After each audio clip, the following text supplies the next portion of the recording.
Long after Earth has vanished, after the sun has cooled into darkness, the universe will still have an almost endless future ahead of it. Stars will fade one by one. Galaxies will slip beyond the cosmic horizon. Black holes will become the final great structures, then slowly evaporate into a silence so complete that time itself may lose its meaning. This is a journey across trillions upon trillions of years, from humanity's fragile present to the last possible flicker of light. If this kind of calm, deep space storytelling brings a little wonder to the night, please support the channel with a like, subscribe for more science journeys, and share this video with someone who enjoys looking beyond the edge of time. Thank you for choosing to spend part of your day or night here. What time is it where this story finds you, and where are you watching from? Leave a comment below. Now, let the present fall away and begin the journey to the end of the universe. The universe is almost unimaginably old, yet the world of modern civilization occupies only a thin surface of its history. A brief interval of warmth, stable seasons, familiar coastlines, and dependable skies. For most of human existence, this narrow band of conditions appears permanent simply because it outlasts every individual life. Mountains seem fixed, oceans seem contained, forests return with the seasons. The sun rises with such regularity that change appears to belong only to weather, politics, and memory. But beneath that calm surface, Earth is never still. Ice advances and retreats. Magnetic fields wander. Continents move with the patience of stone. Species appear, spread, and vanish. Rivers abandon their valleys. Deserts become grasslands, and grasslands return to dust. The present stands not outside this motion, but inside it, and the pace of change is beginning to feel different. A planet shaped over millions of years now carries signals produced within centuries, decades, and even single seasons. Carbon once buried in ancient rock returns to the atmosphere. Forests are cut, soils are disturbed, rivers are dammed, and coastlines are redrawn. Artificial compounds settle into sediment, concrete, metals, plastics, and radioactive traces enter the geological record. The influence of one species extends across air, water, land, and life, creating a planetary signature that may remain long after the cities themselves are gone. This moment is often described as the human threshold, a passage into a time when civilization becomes not merely an inhabitant of Earth, but one of the forces altering its future. The formal names assigned to geological time may remain debated, yet the physical evidence is not waiting for agreement. The atmosphere is changing, the oceans are storing heat, ice sheets are losing mass, sea level is rising, habitats are shifting toward the poles and toward higher ground. The chemistry of seawater is moving away from the conditions under which many modern ecosystems developed. None of these changes exists alone. Each joins a network of effects, delayed reactions, feedbacks, and thresholds. A warmer atmosphere holds more moisture. A warmer ocean expands. Melting bright ice reveals darker surfaces that absorb more sunlight. Thawing ground can release gases that deepen warming. Forest loss weakens one of the systems that draws carbon from the air. The planet responds as a connected body, and changes begun in one region travel outward through currents, winds, food webs, and trade. The future, therefore, does not arrive as a single event. It accumulates. A fraction of a degree alters the odds of heat. A small rise in the sea changes the reach of storms. A shift in rainfall changes soil, crops, fire, migration, and disease. Over years, such changes may seem uneven or local. Over centuries, they become the new shape of the world. Test possible emissions pathways an estimate ranges rather than promises. Their uncertainty is not emptiness. It marks the boundaries of what is known, the sensitivity of complex systems, and the consequences of choices not yet made. A forecast can change as measurements improve. While the underlying direction remains clear, in this way, uncertainty becomes part of the warning rather than an excuse to ignore it. The future contains surprises, but surprise does not make every outcome equally likely. Earth systems contain momentum, but they also contain ranges of possibility. The amount of warming, the speed of sea level rise, the survival of ecosystems, and the stability of food and water systems depend in part on choices still unfolding. The future is constrained, but not singular. Several roads extend from the same moment, some harsher, some more manageable, all shaped by the relationship between knowledge and action. Beyond the immediate century, the human imprint begins to merge with forces far older than civilization. Earth's magnetic field continues its slow and irregular movement. The magnetic poles drift, weaken, strengthen, and sometimes reverse. A reversal is not a sudden flipping of the planet, nor a guaranteed catastrophe, but a long reorganization of the field generated by motion in the liquid outer core. Such events have happened many times in geological history. During them, the field can become more complex and temporarily weaker, while the atmosphere continues to shield life from much of the radiation arriving from space. The event is dramatic on a compass, but subtle on the scale of evolution. Its importance lies less in destruction than in reminder. Even the directions that seem permanent are temporary. The sky also changes, though much too slowly for ordinary life to notice. Stars move through the galaxy with their own velocities, and the patterns called constellations gradually loosen. Familiar shapes stretch and dissolve. The bright points remain, but their apparent relationships change as distance and motion reveal that the night sky has never been a fixed ceiling. Farther into the future, long-period comets return from the cold edge of the solar system. Asteroids continue crossing planetary orbits. Most pass without consequence, but impacts remain part of Earth's history, rare on human timescales and inevitable across deep time. A modest asteroid can devastate a region. A much larger one can influence the entire climate. Planetary defense, therefore, becomes one of the first ways intelligence learns to confront astronomical fate, not by controlling the heavens, but by detecting danger early enough to alter an outcome. Meanwhile, volcanoes continue to build and erase landscapes. New islands rise where magma reaches the sea. Old islands sink as their crust cools and bends beneath their weight. Super eruptions remain possible, though uncommon, spreading ash across continents and disrupting climate for years. Tectonic plates continue their slow convergence. Oceans narrow. Mountain chains rise. In the far distance, the continents may gather again into another supercontinent, surrounded by unfamiliar currents and extreme interiors. The map known to the present is only one frame in a much longer sequence. Even the monuments of civilization begin to surrender. Steel corrodes, glass fractures, roads split beneath roots and frost. Coastal structures disappear under rising water or collapsing ground. Stone survives longer, but wind, salt, rain, and temperature patiently soften its edges. On the moon, where there is no rain and no flowing water, the traces of early astronauts last far longer, yet even they are not eternal. Micrometeorites strike the surface. Solar radiation alters exposed materials.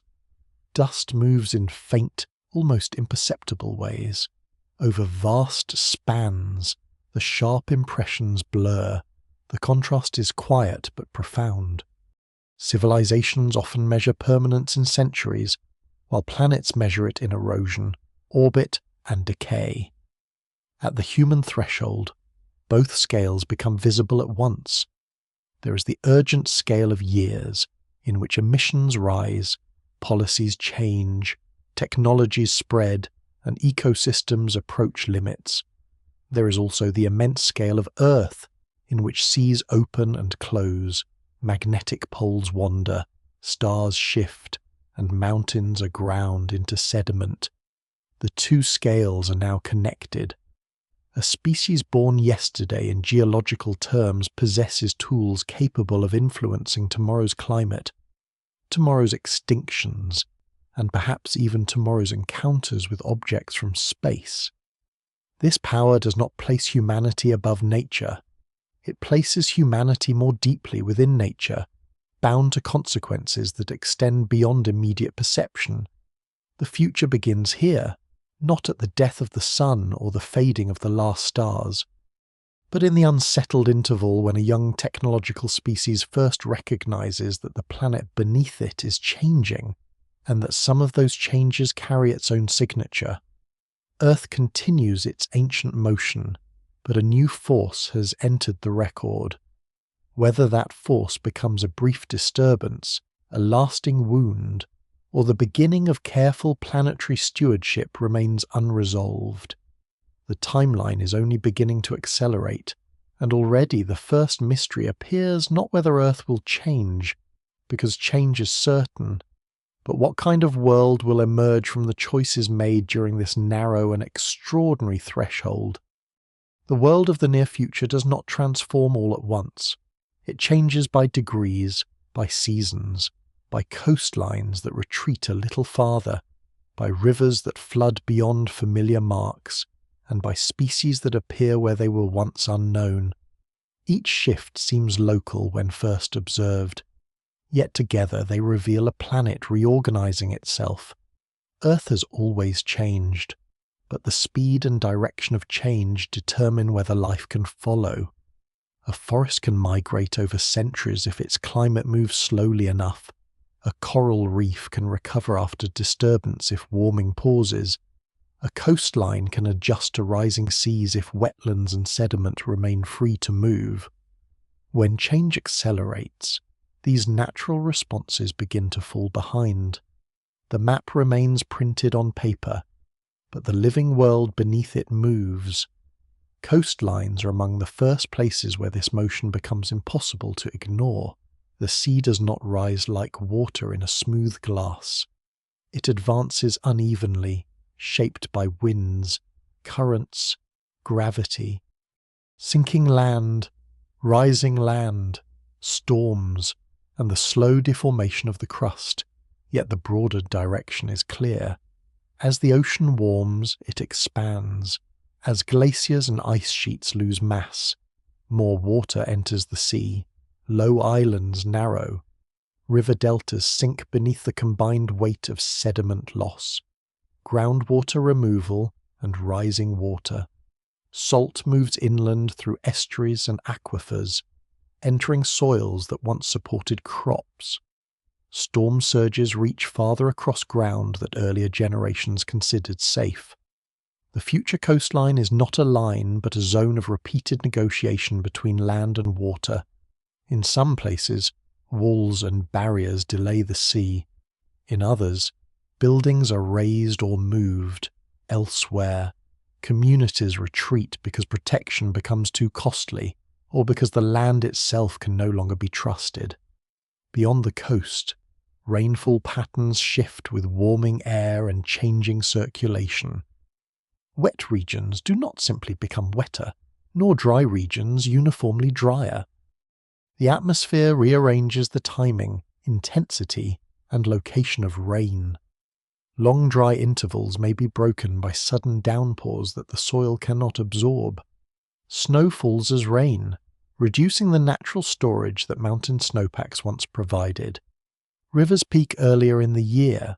Floods and droughts can strike the same basin within a short span, not as opposites, but as different expressions of instability.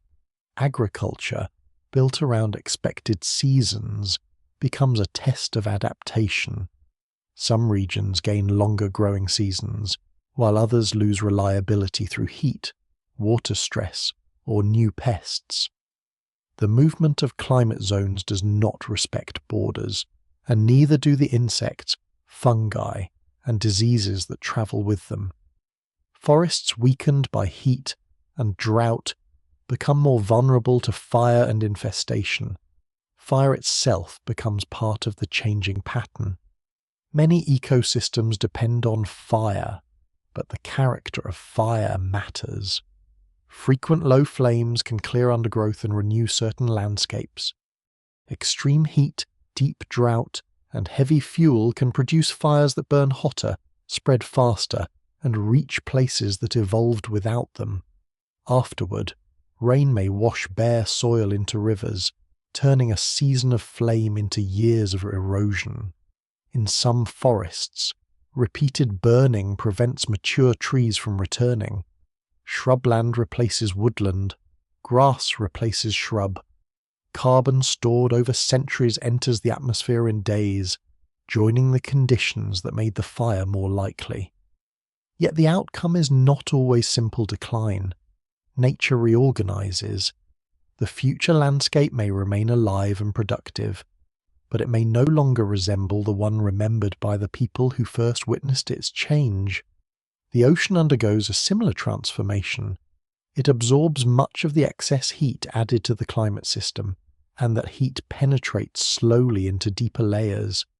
Marine heat waves become more frequent and persistent.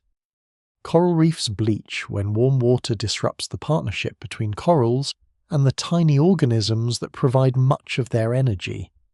A bleached reef is not immediately dead, but repeated heat leaves too little time for recovery. As reefs weaken, fish communities change and coastlines lose natural protection from waves. Carbon dioxide also dissolves into seawater and changes its chemistry, making it harder for some organisms to build shells and skeletons. The effect moves through food webs in ways that remain difficult to predict. The ocean is vast, but its size does not make it immune. It makes its response slower, deeper, and longer lasting. Far from the tropics, the polar regions change with unusual speed. Sea ice retreats and thins. Dark water absorbs sunlight that bright ice once reflected. Coastal ground softens as frozen soils thaw. Buildings tilt, roads buckle. Lakes drain through newly opened channels. Ancient organic matter, locked in frozen ground, begins to decompose. The polar landscape becomes less stable at the same time that access to it becomes easier. On land, thawing ground releases fragments of older worlds, bones, plants, and traces of vanished ecosystems emerge from melting soil. The future uncovers the past even as it destroys the conditions that preserved it. Over longer spans, the planet's internal motion continues beneath these surface changes. Tectonic plates move only a few centimeters in a year, yet that pace is enough to remake oceans and continents. The Atlantic widens. The Pacific is gradually consumed around many of its margins. Africa presses northward, narrowing the Mediterranean and lifting mountains across southern Europe. East Africa stretches along a great rift where the continent may eventually split, allowing a new ocean to form. These movements are too slow to influence ordinary decisions, but they reveal the direction of the deep future. Eventually, continents may gather into another supercontinent. Its exact shape is uncertain because small differences in plate motion grow across immense time, but the consequences would be profound. A vast interior could become dry and seasonally extreme. Coastal ecosystems would reorganize around a smaller proportion of shoreline. Ocean circulation might slow or change direction. Mountain belts would rise where continents collide, drawing carbon from the air through weathering while volcanoes return carbon through eruptions. The supercontinent would not be the final form. Heat beneath the thickened crust would help tear it apart again. beginning another cycle of oceans opening and closing.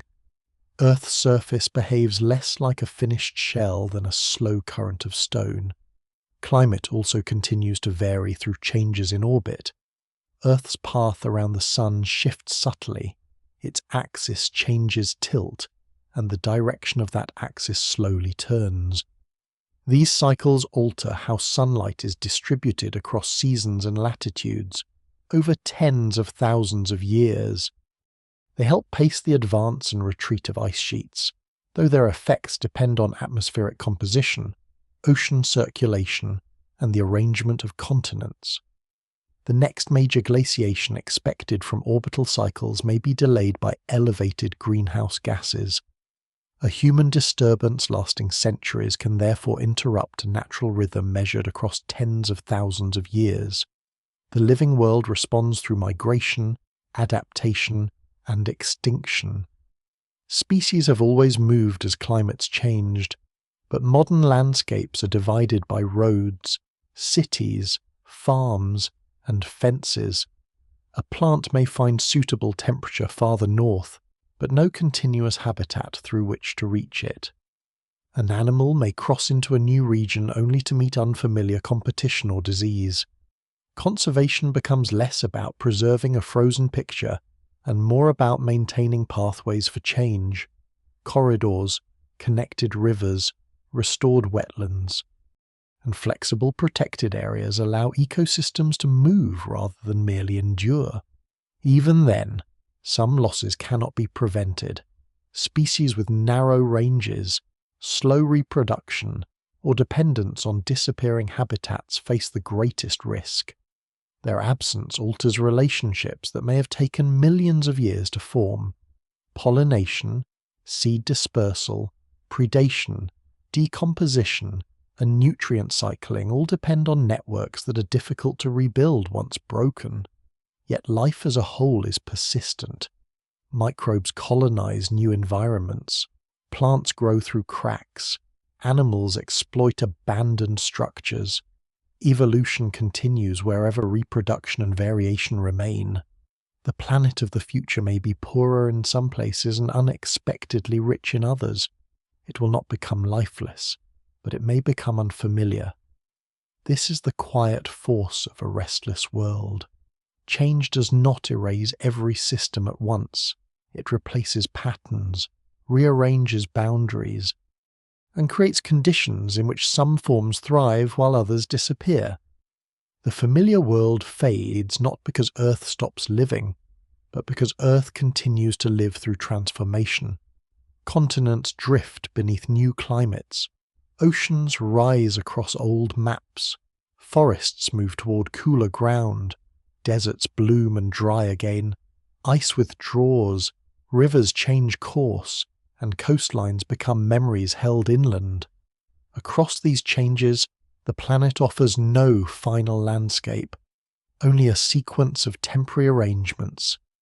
The present is one of them, vivid and fragile, already beginning to give way. The sun appears permanent only because human time is so short. Across a single life, its light changes by amounts too small to feel, and across recorded history it remains the same warm presence above seasons, harvests, storms, and oceans. Yet the sun is not a fixed lamp, it is a star, and every star is a balance between gravity pulling inward and energy pressing outward. In its core, hydrogen nuclei fuse into helium, releasing the light and heat that sustain Earth. This process is steady, but it is not timeless. Each reaction changes the composition of the core. Helium slowly accumulates. The core contracts under its own weight, grows hotter, and causes the surrounding layers to produce energy more rapidly. As a result, the sun becomes brighter with age. The change is gradual enough to escape ordinary notice, but over hundreds of millions of years it alters the fate of the planet. Earth receives more energy, weathering oceans, clouds, plants, and the carbon cycle respond. Yet these systems have limits. Long before the sun becomes a red giant, Its increasing brightness begins to push Earth beyond the range that allows complex surface life to continue. The first losses are subtle. Warmer air changes to rainfall and circulation. Evaporation strengthens. Carbon dioxide is drawn down as warmer conditions accelerate the chemical weathering of rock. For a time, this reduction helps cool the planet, acting as part of Earth's long climate regulation. But photosynthesis depends on carbon dioxide as well as sunlight. As atmospheric levels fall, many plants struggle. Species with less efficient ways of gathering carbon decline first. More adaptable plants persist longer, but the trend continues. Forests thin, food webs contract. The green surface of the planet becomes patchier and less productive. Life does not vanish in a single moment. It retreats through stages. Complex animals lose habitat and food. Ecosystems simplify. Microbial communities remain in soils. Caves, lakes, and shaded regions, continuing the old work of metabolism under increasingly difficult conditions. The sun still shines. The sky may still appear blue. Yet the planet that once held vast forests and crowded oceans begins to lose the systems that made its surface rich. As solar brightness continues to rise, heat pushes the atmosphere into a more dangerous state. More water evaporates from the oceans and enters the air. Water's vapor is itself a powerful greenhouse gas, so the warming begins to reinforce itself. The planet approaches a moist greenhouse, a condition in which the upper atmosphere contains far more water than it does today. High above the surface, sunlight breaks water molecules apart. Lightweight hydrogen escapes into space. Oxygen reacts with rocks and gases or remains only in altered forms. The oceans do not disappear overnight. They thin across immense spans under a brighter sun, while coastlines withdraw and salt concentrates in shrinking basins. Clouds may change in ways that delay or accelerate the transition, and the exact timetable remains uncertain, but the direction is difficult to escape. The same star that once allowed liquid water to endure now slowly removes it. Mountain lakes vanish. Rivers cease to reach the sea. Inland seas become salt flats. The deepest ocean trenches hold the last large bodies of surface water, heated from above and isolated from the cycles that once carried rain across continents. Life follows the retreating water. Microbes persist in cooler highlands, underground pores, and perhaps beneath the surface where rock offers shelter from heat. These final refuges are not miniature versions of the old biosphere. They are scattered pockets, separated by sterile distances, holding organisms adapted to scarcity. Eventually, even these places fail. The surface becomes too hot for stable liquid water. Carbon locked in rocks and sediments may return to the atmosphere through heat and volcanic activity. The air thickens with steam and other gases. Earth begins to resemble not its present self, but a world approaching the conditions seen on Venus, though the exact path depends on many uncertain processes. The moon still circles overhead, farther away than before because tidal interactions gradually widen its orbit. The continents still move, but erosion slows as rainfall disappears. Tectonic activity may continue beneath a surface that no longer supports forests, rivers, or ice. The planet remains geologically active while becoming biologically quiet. Far beyond this loss of habitability, the sun enters a more dramatic phase. After spending most of its life fusing hydrogen in the core, it eventually exhausts the central supply. Fusion does not stop everywhere at once. Hydrogen continues burning in a shell around the helium core.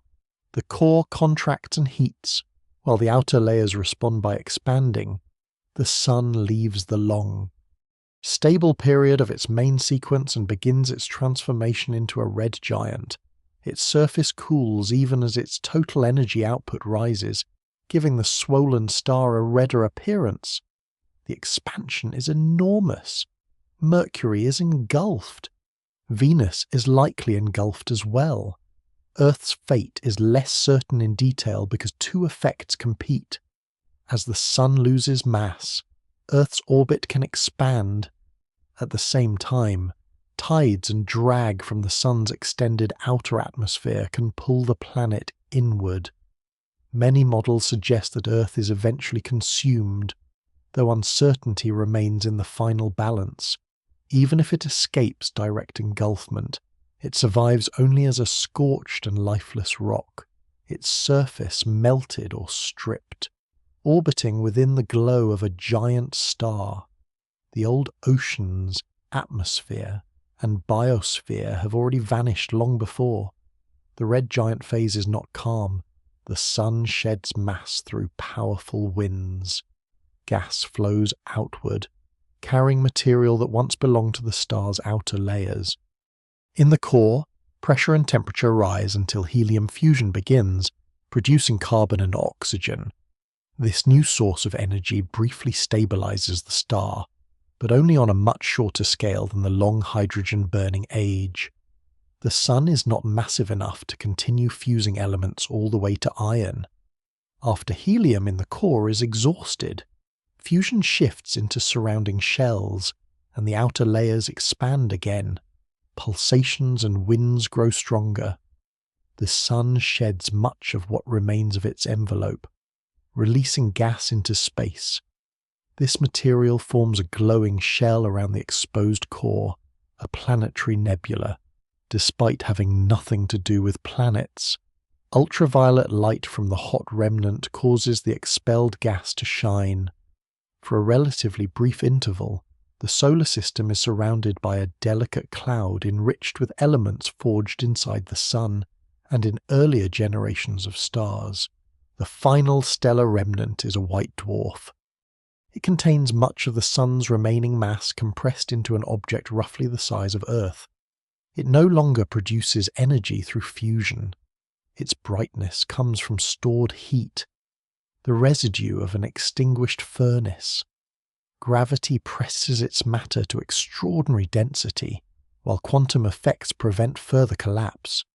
A fragment no larger than a small cube would weigh immensely under Earth-like gravity. Around it, the outer planets and smaller bodies occupy altered orbits. Some objects are lost during the Sun's mass shedding.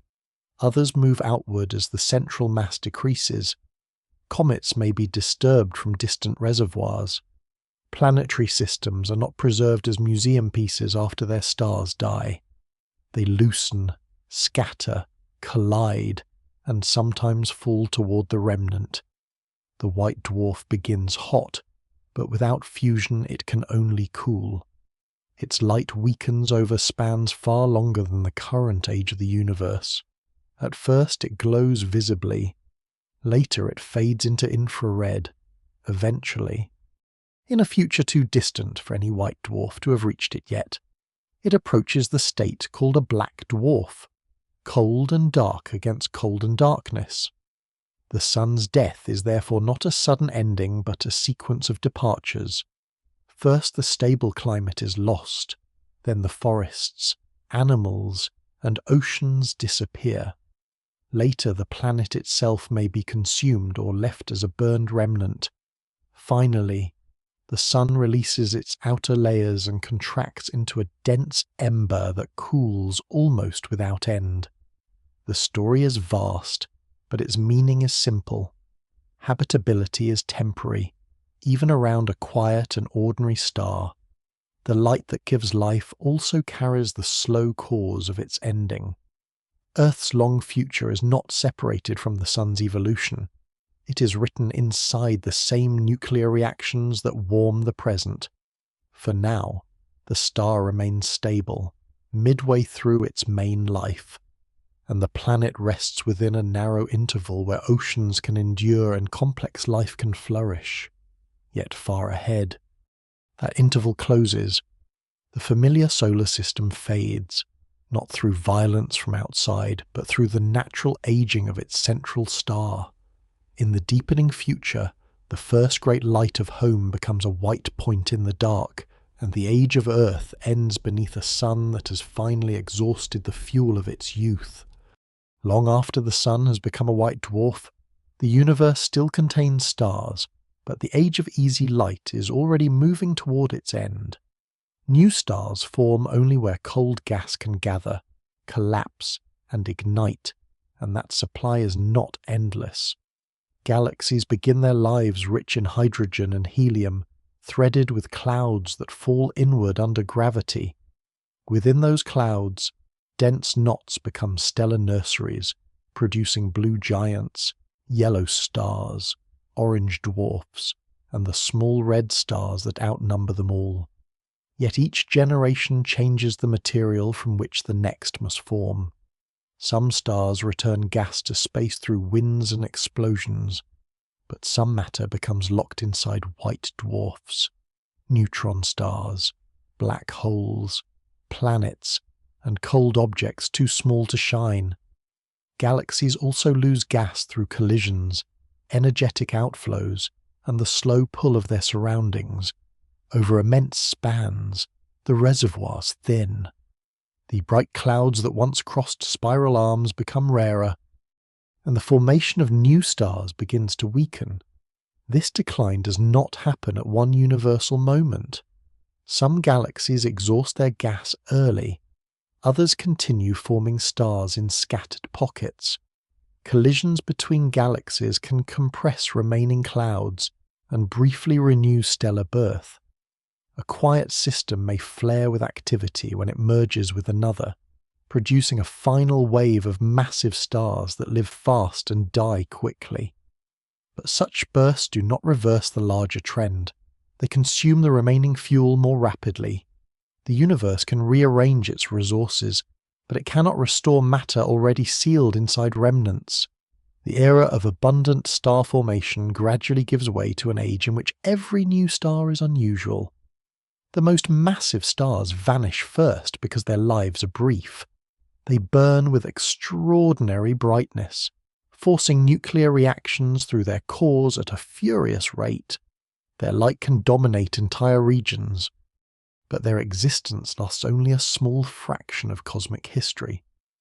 They end as supernovae or collapse directly into black holes, enriching space with heavier elements while removing another source of starlight.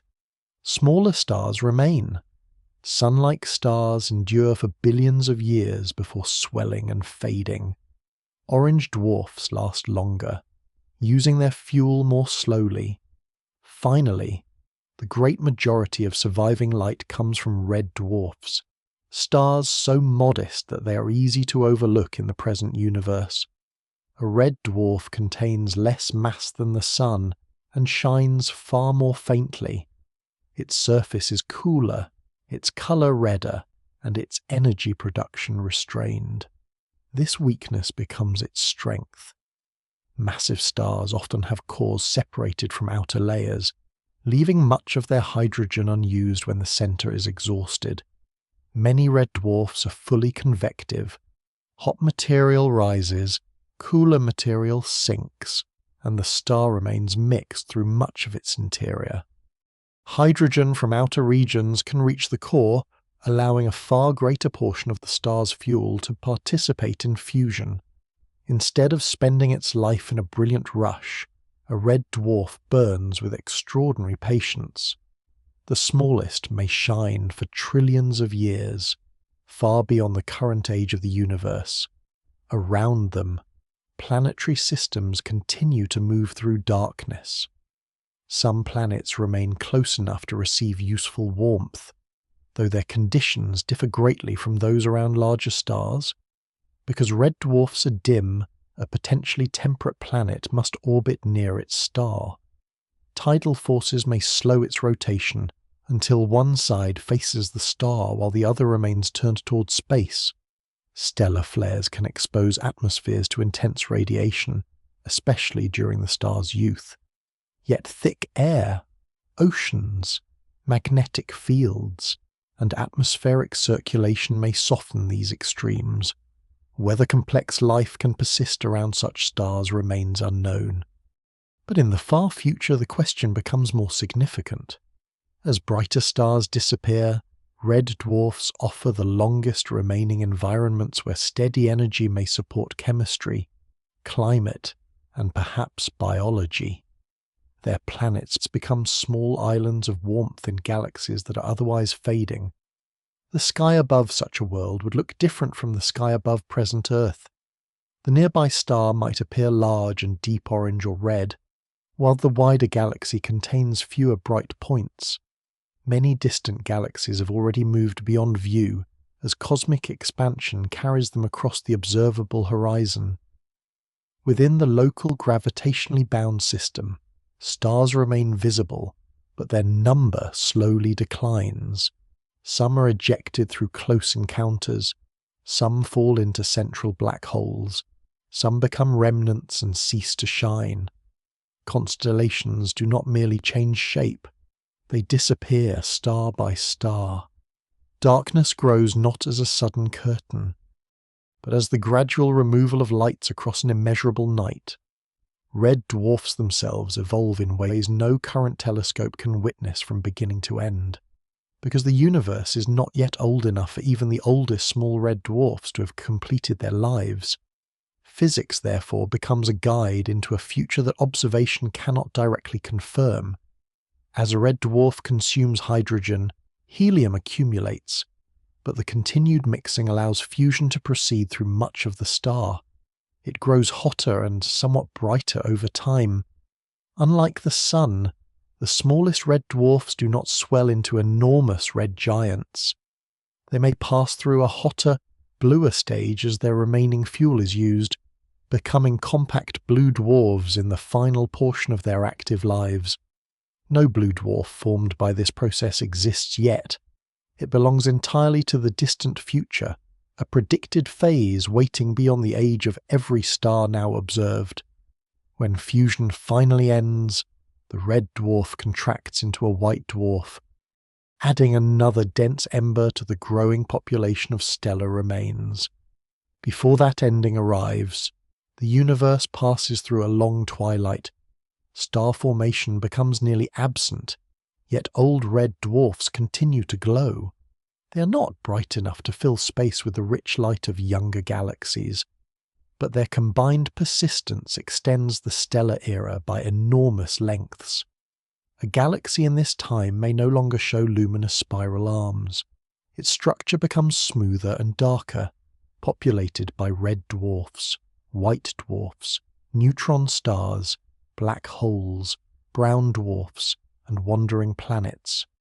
Dust cools, nebulae fade, supernovae become rare because few massive stars remain. The dramatic events of the early universe give way to slower processes, orbital encounters, occasional collisions, and the quiet burning of the smallest stars. Even in this subdued age, isolated sparks still appear. Two brown dwarfs may collide and combine enough mass to ignite hydrogen, creating a new red star from objects that were previously too small to shine. White dwarfs may merge, sometimes producing an explosion or forming a heavier remnant. Neutron stars may spiral together and release an intense burst of radiation and gravitational waves. A star passing too close to a black hole may be torn apart, briefly illuminating a galactic center that has been dark for ages. These events become more striking because of their rarity. A single flare can shine across a system otherwise ruled by near silence. Yet each event also uses or removes another piece of the remaining organized matter. The universe continues to spend its inheritance. Eventually, the smallest red dwarfs approach the end of their fuel, one after another, across spans too long for ordinary language to hold. They leave the main sequence. The phrase last star does not describe a scheduled object known in advance. It describes the final survivor of a vast population shaped by chance, mass, motion, and isolation. Perhaps it's a tiny star ejected from its galaxy, burning alone in intergalactic darkness. Perhaps it remains bound to a remnant cluster, surrounded by dead companions. Perhaps planets still circle it, warmed by a light that has outlasted nearly every other natural furnace. Its final age may be calm. The star brightens slowly as its internal composition changes, then exhausts the hydrogen that has sustained it for trillions of years. Fusion weakens, gravity contracts the remaining matter, the last ordinary star becomes a white dwarf.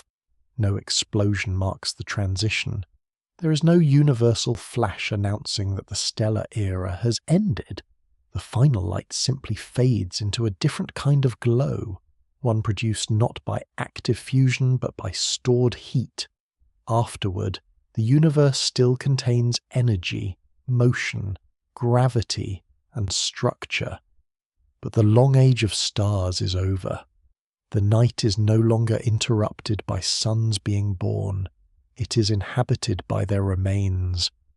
The last age of starlight therefore ends in the same manner that it unfolds quietly, unevenly, and almost beyond measure. The universe does not lose all brightness at once. It relinquishes it through countless small endings until only embers remain, cooling in a darkness that has become the normal state of cosmic time. The death of the last ordinary stars does not leave the universe empty. It leaves it crowded with remains. Galaxies that once glowed with billions of suns become dark collections of white dwarfs. Neutron stars, black holes, brown dwarfs, planets, moons, asteroids, and cold clouds too thin to ignite. This long interval is known as the degenerate era, named for the unusual quantum states that support many of its surviving objects. The word does not imply disorder or failure. It describes matter compressed so tightly that ordinary atomic structure can no longer respond in the usual way. Electrons resist being forced into identical states, holding up white dwarfs against gravity. Neutrons perform a similar role inside neutron stars. These remnants do not burn fuel. They persist because quantum mechanics prevents them from collapsing further, at least until additional mass or violent encounters disturb the balance. The universe of this era is therefore not a field of flames, but a graveyard maintained by pressure that has nothing to do with heat. White dwarfs are among the most common inhabitants.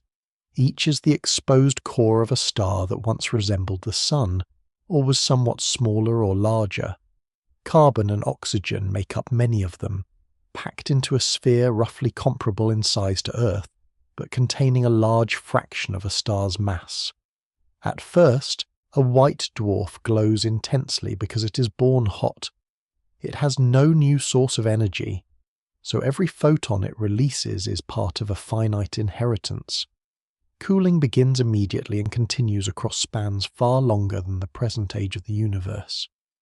Some white dwarfs crystallize as they cool, their interiors arranging into vast lattices of nuclei surrounded by dense electrons. A dead star slowly becomes a cosmic crystal, darkening as its stored heat escapes. Around it, surviving planets may continue to orbit. Their surfaces are frozen, their atmospheres collapsed or stripped, and their skies almost entirely black. Yet even these systems are not perfectly still.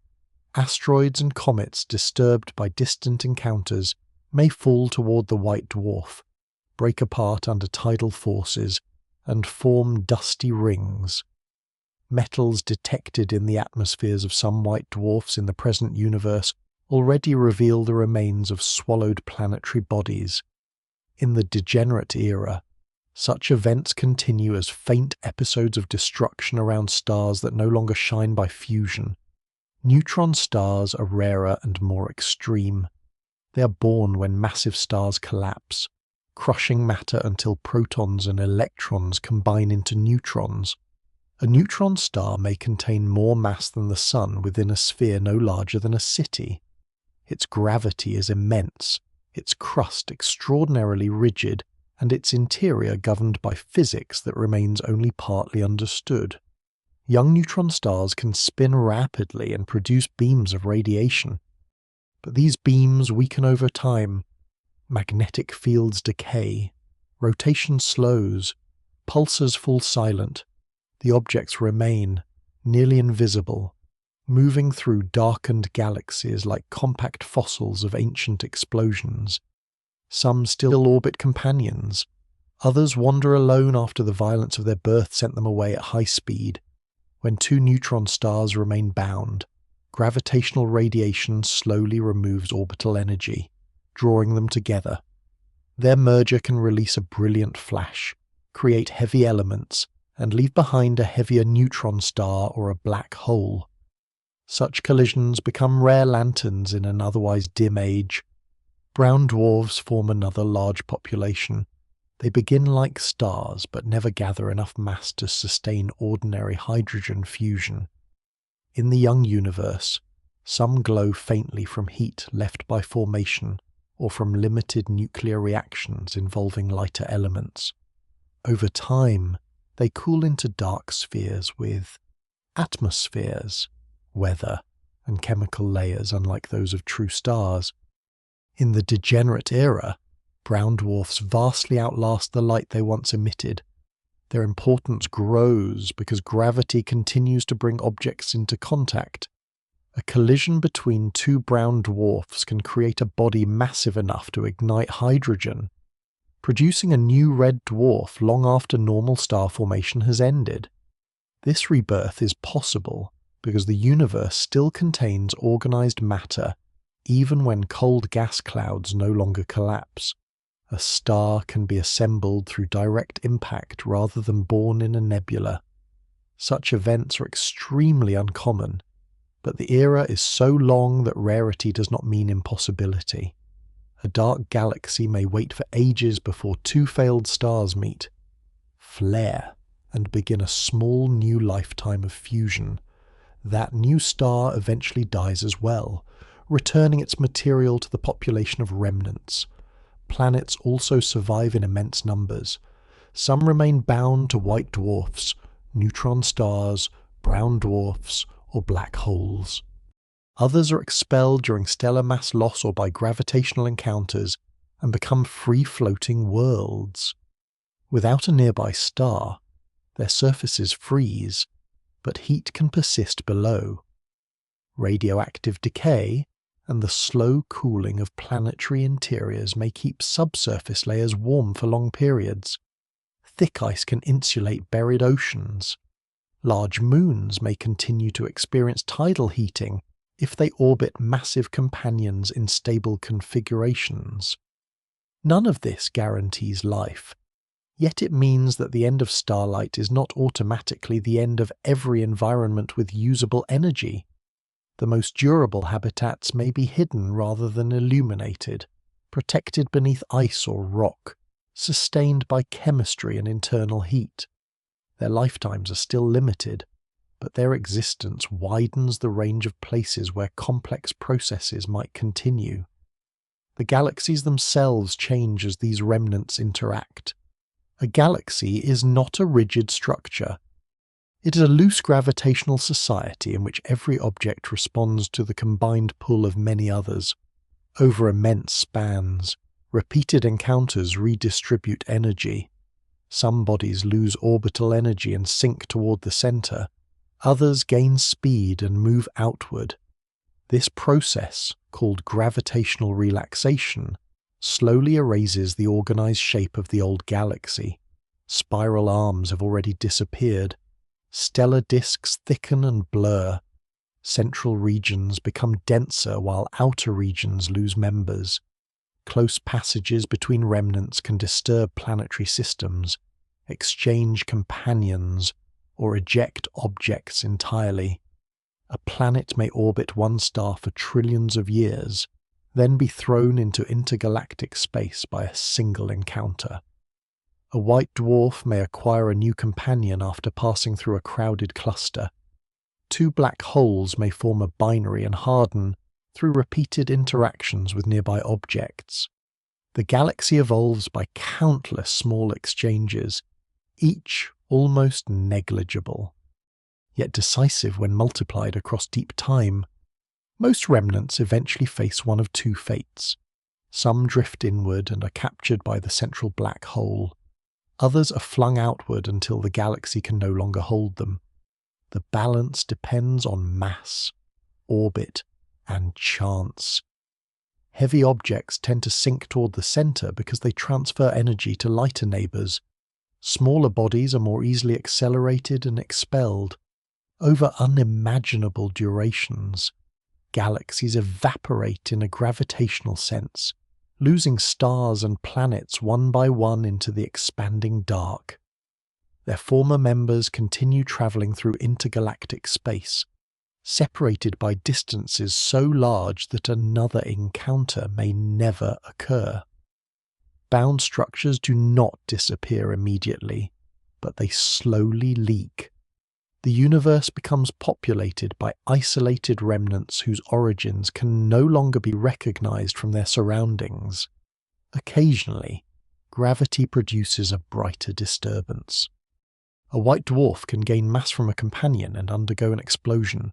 Two white dwarfs may merge, with the outcome depending on their composition and total mass. A neutron star may collide with another compact object. A planet may be torn apart by a black hole. These events do not restore the stellar era.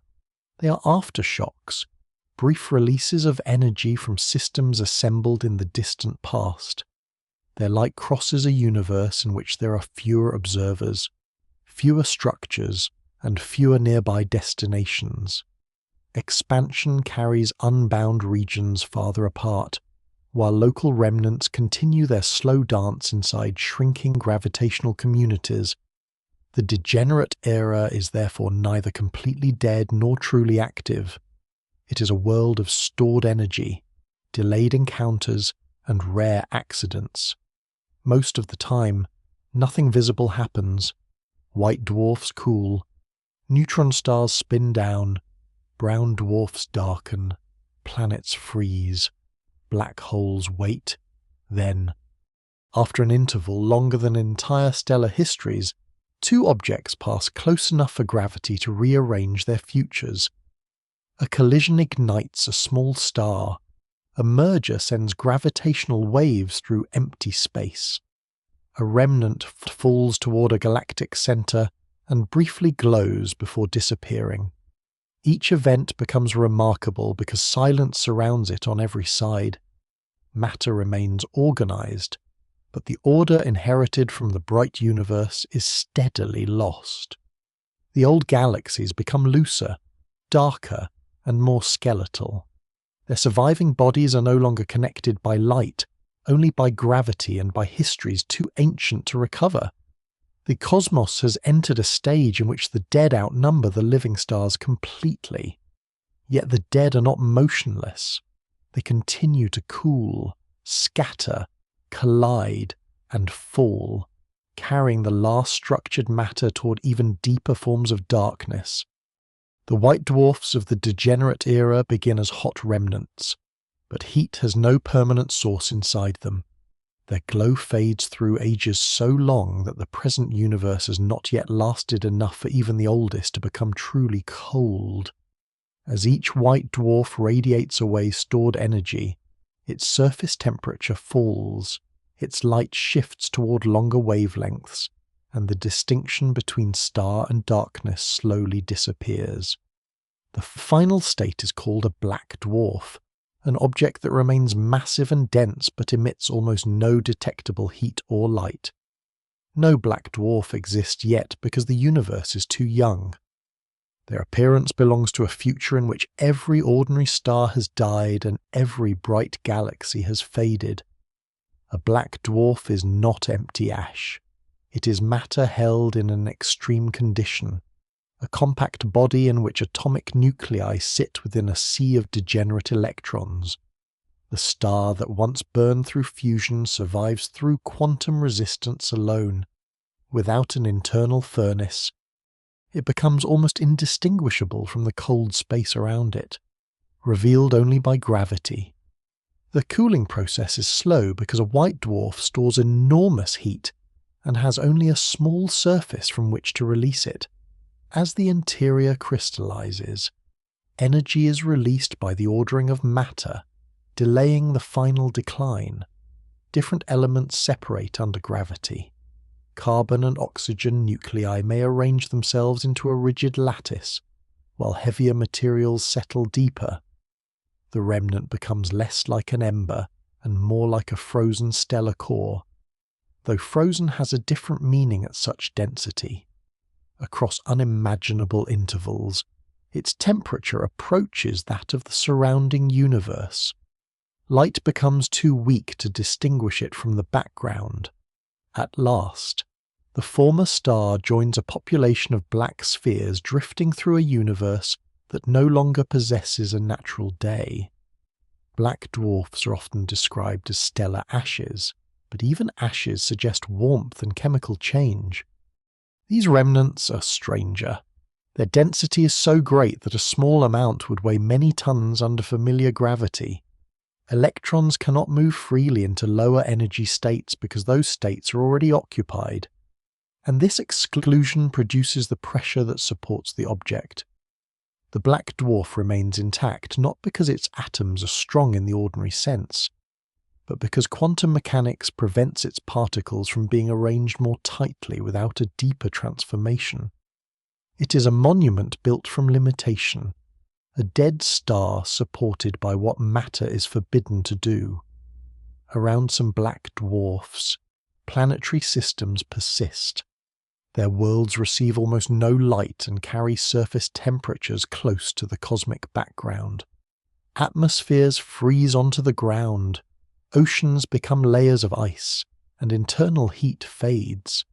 A large planet may retain warmth deep inside through compression or radioactive decay, but such energy is finite.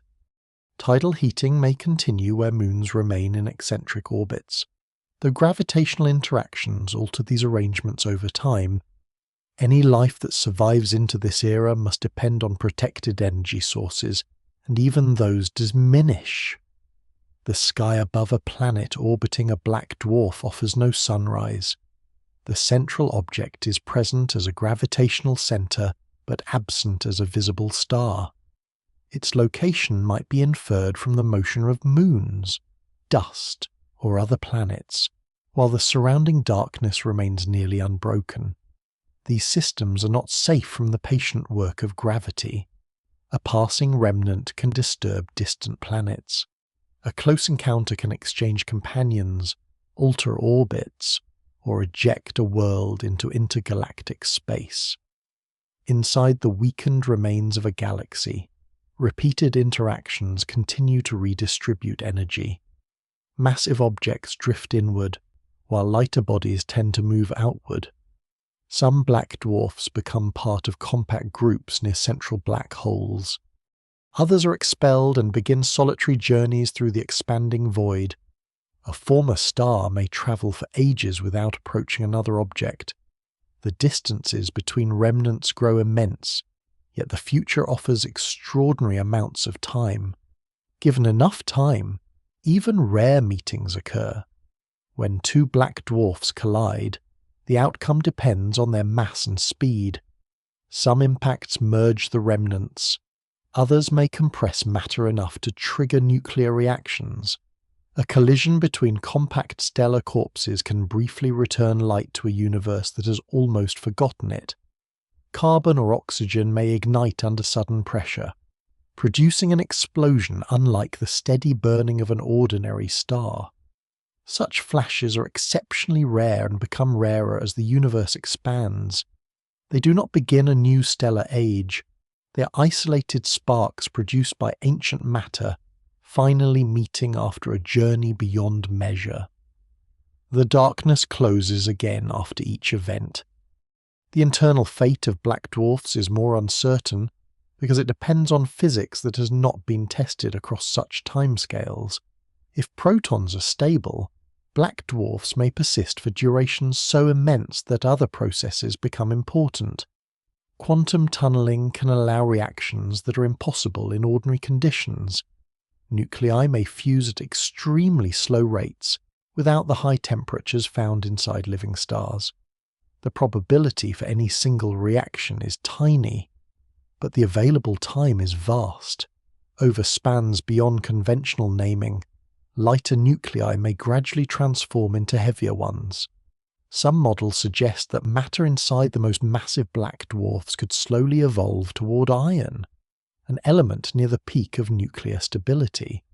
The remnant would become an iron-rich sphere, altered not by heat but by the faint permissions of quantum mechanics. This slow transformation may carry a final instability. If enough of a black dwarf becomes iron, and if its mass lies within a suitable range, the support of degenerate electrons may eventually fail. The remnant could collapse and explode as a distant form of supernova, occurring after all ordinary stars have vanished. These hypothetical black dwarf supernovae would belong to one of the latest possible eras of nuclear light. They remain predictions built on uncertain assumptions about proton stability and matter over extraordinary durations. Yet they reveal an important feature of the far future. Cold does not always mean finished. A system can appear unchanged for ages, while tiny quantum processes slowly prepare a sudden transformation. If protons decay, the future becomes different. Protons form much of the nuclei in ordinary matter, and their decay would gradually dissolve planets, black dwarfs, neutron stars, and other structures not protected behind black hole horizons. No proton decay has been observed, so its existence remains unconfirmed. If it occurs, its lifetime must be extraordinarily long. In the degenerate era, however, even an enormous lifetime may eventually pass. Matter inside a black dwarf would disappear particle by particle. The remnant would lose mass and release faint radiation. Its structure would loosen as the material supporting gravity decayed. Rather than remaining forever or ending in a final collapse, the black dwarf would slowly evaporate into lighter particles and photons.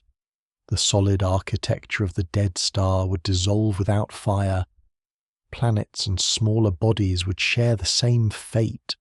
Rocks, ice, metals, and frozen atmospheres would lose their identity as their constituent particles decayed.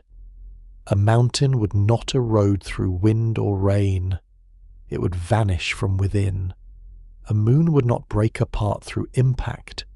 Its matter would become radiation dispersed through space. The difference between ancient worlds, dead stars, and fragments of dust would gradually disappear. All would be reduced to the same thin population of particles, moving through a universe too expanded for them to gather again. Even without proton decay, gravitational encounters continue to empty galaxies. Some remnants fall towards central black holes, while others escape into the void. The old boundaries of galaxies lose meaning as their members scatter. A galaxy that once contained spiral arms, nebulae, and crowded starfields becomes a sparse association of black holes and cold remnants, then a looser cloud, then little more than a memory encoded in trajectories. The black dwarfs that escape carry no visible sign of their origin. They drift beyond the final gravitational communities, separated by distances that continue to grow. The age of black dwarfs is therefore an age of lost matter. Nothing disappears immediately, yet structure becomes harder to preserve. Heat is lost, orbits are disrupted, galaxies leak their members, quantum processes alter nuclei. Possible proton decay turns mass into radiation. The remains of stars endure longer than almost anything that came before them, but endurance is not permanence. Each black dwarf is a dark archive of stellar history, containing matter once forged in living suns, once surrounded by planets, perhaps once connected to life. Across the far future, those archives are scattered, transformed, swallowed, or dissolved. The universe retains their mass for a time, but slowly loses the stories that mass once carried. What remains is not a cemetery in any familiar sense, because even graves depend on stillness. This darkness continues to change, quietly and almost invisibly, until the last cold stars surrender their matter to the deeper future. When starlight becomes rare, any surviving intelligence faces a universe governed by scarcity. The easy energy of young stars has faded. Planets no longer circle bright suns in warm abundance, and galaxies no longer glow with crowded nurseries. Yet energy has not vanished completely. It remains stored in rotation, gravity, motion, chemical imbalance, nuclear remnants, and the slow cooling of compact objects. A civilization that endures into the degenerate era must learn to live on these leftovers. Its greatest challenge is not only finding power, but changing the rhythm of existence to match the faintness of the available world. Life in the present depends on a rapid flow of energy. Cells repair themselves, brains maintain activity, machines release heat, and societies consume power continuously. Such a pace belongs to an unusually bright cosmic interval. In the far future, the same pattern becomes impossible. A long-lived civilization may therefore slow itself, reducing activity until thought, memory, and action unfold across intervals that once seemed empty. A mind need not experience time at the same rate as a biological organism on a warm planet. If its physical processes are slowed, paused, or distributed, a single moment of awareness might be separated from the next by years, millennia, or far longer. From within such a system, experience could still feel continuous. The silence between thoughts would belong to external time, not necessarily to the mind itself. This possibility changes the meaning of survival. Longevity does not require constant wakefulness. A civilization might remain dormant through long periods and become active only when energy is available.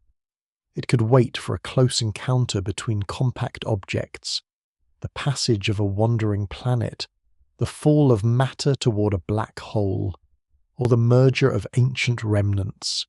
Each event would provide a temporary harvest.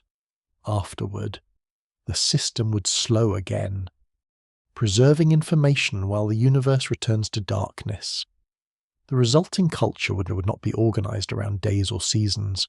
Its calendar might be defined by orbital decay, gravitational encounters, or the cooling of stars. Its history could span intervals longer than the entire age of the present universe, yet contain only a limited number of active moments. White dwarfs offer one of the earliest refuges, although they no longer sustain fusion.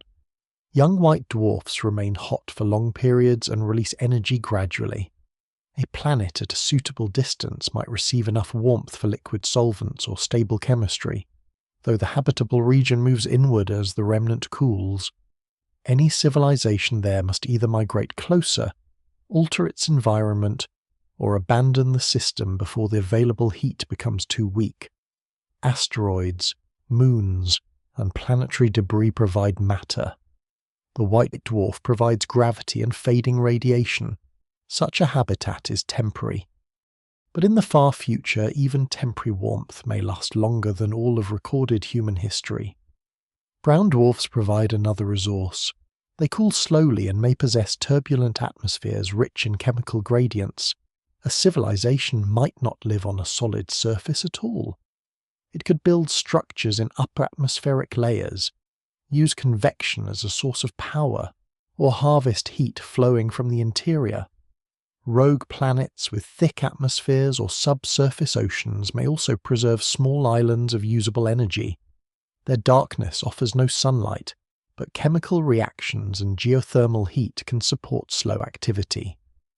The cosmos becomes a scattered archipelago of hidden refugees, each separated by immense distances and uncertain travel. Movement between them requires patience on a scale beyond ordinary biology. Black holes offer the deepest and most durable reservoirs. A rotating black hole contains enormous energy in its spin. In principle, physical processes can extract part of that rotation by using matter, fields, or carefully arranged orbits near the black hole. Accretion, the fall of material into the surrounding disk, can convert mass into radiation with great efficiency. A civilization able to control small amounts of matter near a black hole could release energy far more effectively than by ordinary chemical or nuclear burning. The black hole becomes not merely an object of destruction, but an engine, yet every use reduces the available store. Matter is consumed, rotation slows, the system moves closer to exhaustion. Even the most advanced technology cannot escape the accounting of energy. It can only spend more carefully. Around a supermassive black hole, the environment may remain stable for extraordinary periods. Its large size means weaker tidal forces near the horizon than those surrounding a small black hole. Though the region remains dangerous, habitats might orbit at safe distances, drawing energy from controlled infall or from the black hole's rotation. Gravitational time dilation also alters the relation between local and distant time. Close to the black hole, clocks run differently relative to faraway regions. This effect does not create free longevity, but it offers another way to shape experience and computation. A civilization may arrange where and when processes occur, using gravity as part of its architecture. In such a future, engineering is inseparable from space-time. The system must also manage waste heat. Any computation produces entropy, spreading energy into less useful forms. In a cold universe, low background temperatures can make certain computations more energy efficient, because information processing can be performed with smaller energy costs. This advantage grows as the cosmos cools, but only if the civilization can wait. A mind that slows with the universe may gain more subjective experience from a limited energy supply than one that insists on operating quickly. It could perform brief bursts of thought, radiate waste heat, then remain inactive while conditions become colder. The strategy resembles breathing across cosmic time, with each awakening separated by an ever longer pause. Such ideas remain speculative because no evidence shows that intelligence can survive in this form, or that consciousness can be transferred, paused, or distributed without loss. The laws of physics permit computation in many materials, but they do not guarantee that identity, awareness, or culture can persist across deep time. Errors accumulate, radiation damages structures, orbits change, stored information can decay, repair requires energy, and redundancy requires matter. A civilization surviving for trillions of years must protect itself against rare events that become certain when enough time passes, a single collision. Instability or unnoticed failure can end a system that has endured beyond stars. Survival therefore depends less on one perfect refuge than on dispersion. Copies, descendants, or independent communities might occupy many locations, each carrying part of a larger history. Some would fail, others would drift beyond contact. Over time, they might diverge until they no longer share language, memory, or purpose. The civilization would become an ecology of minds rather than a single continuous society. Communication across expanding space would become increasingly difficult. Within gravitationally bound regions, signals can still travel, but distances grow as galaxies evaporate and remnants are ejected. Beyond the cosmic horizon, no message can ever arrive. Accelerated expansion divides the universe into isolated domains. A culture that delays too long may lose access to matter and information that once lay within reach. The far future, therefore, creates a tension between waiting and acting. Waiting makes computation cheaper and extends limited energy. Acting earlier allows expansion, collection, and preservation before distant resources disappear. No strategy solves both problems completely. Every path sacrifices something: energy, time, reach, or continuity. Even near black holes, where usable power lasts longest, the universe continues to change. Orbits decay. Companion objects are scattered or consumed. The black hole slowly loses mass through Hawking radiation, though for the largest holes this process takes times beyond ordinary comprehension. A civilization might feed the black hole to delay its evaporation, but the available matter is finite. It might construct artificial systems, combine smaller black holes, or manage the timing of accretion. These actions can extend the future, not make it endless. Entropy continues its quiet advance. Useful differences in temperature, density, and motion become harder to maintain. The last societies, if any exist, live not by defeating this trend, but by moving within its narrow remaining gradients. Their thoughts become rare events. Their cities may be patterns in fields, machines orbiting darkness, or archives buried inside cold matter. They may no longer resemble organisms, nations, or civilizations in any present sense, yet the central struggle remains familiar. They preserve memory against loss, structure against decay, and meaning against an environment that offers no promise of permanence. The final intelligence may experience the universe not as a continuous flow, but as a sequence of awakenings separated by oceans of empty time. Each awakening finds fewer stars, fewer companions, and a colder sky. Still, as long as a gradient remains, some process can occur. As long as information can be stored and recovered, a fragment of history can continue. The far future does not guarantee such survival, but it leaves a narrow possibility that life, having begun during the brief age of starlight, learns to stretch itself into the darkness and make even the faintest remaining energy carry one more thought. The fading of starlight is only one form of darkness. Another grows from distance. As the universe expands, galaxies that are not bound together move farther apart, and the space between them stretches. In the present age, telescopes can still gather light from regions billions of light years away, revealing a universe filled with countless galaxies. In the far future, that view changes. The expansion does not merely separate objects, it changes which events can ever influence one another. Light continues to move at the fastest speed allowed by nature, yet the space it crosses can grow so rapidly that some destinations recede beyond reach. A boundary forms, not a wall in space, but a horizon in time. Beyond it, signals emitted in the future can never arrive. The universe becomes divided into isolated regions, each enclosed by the limits of communication. This isolation begins quietly. Distant galaxies become redder as the expansion stretches their light to longer wavelengths. Visible light shifts into infrared, then into radio waves, then into wavelengths so long and weak that detection becomes nearly impossible. The galaxies do not suddenly vanish. Their images fade through a gradual retreat. New light from them takes longer to reach any observer, while the expansion weakens and stretches every photon along the way. Eventually, the most distant systems cross the cosmic event horizon. Light they emit afterward can never reach the local region.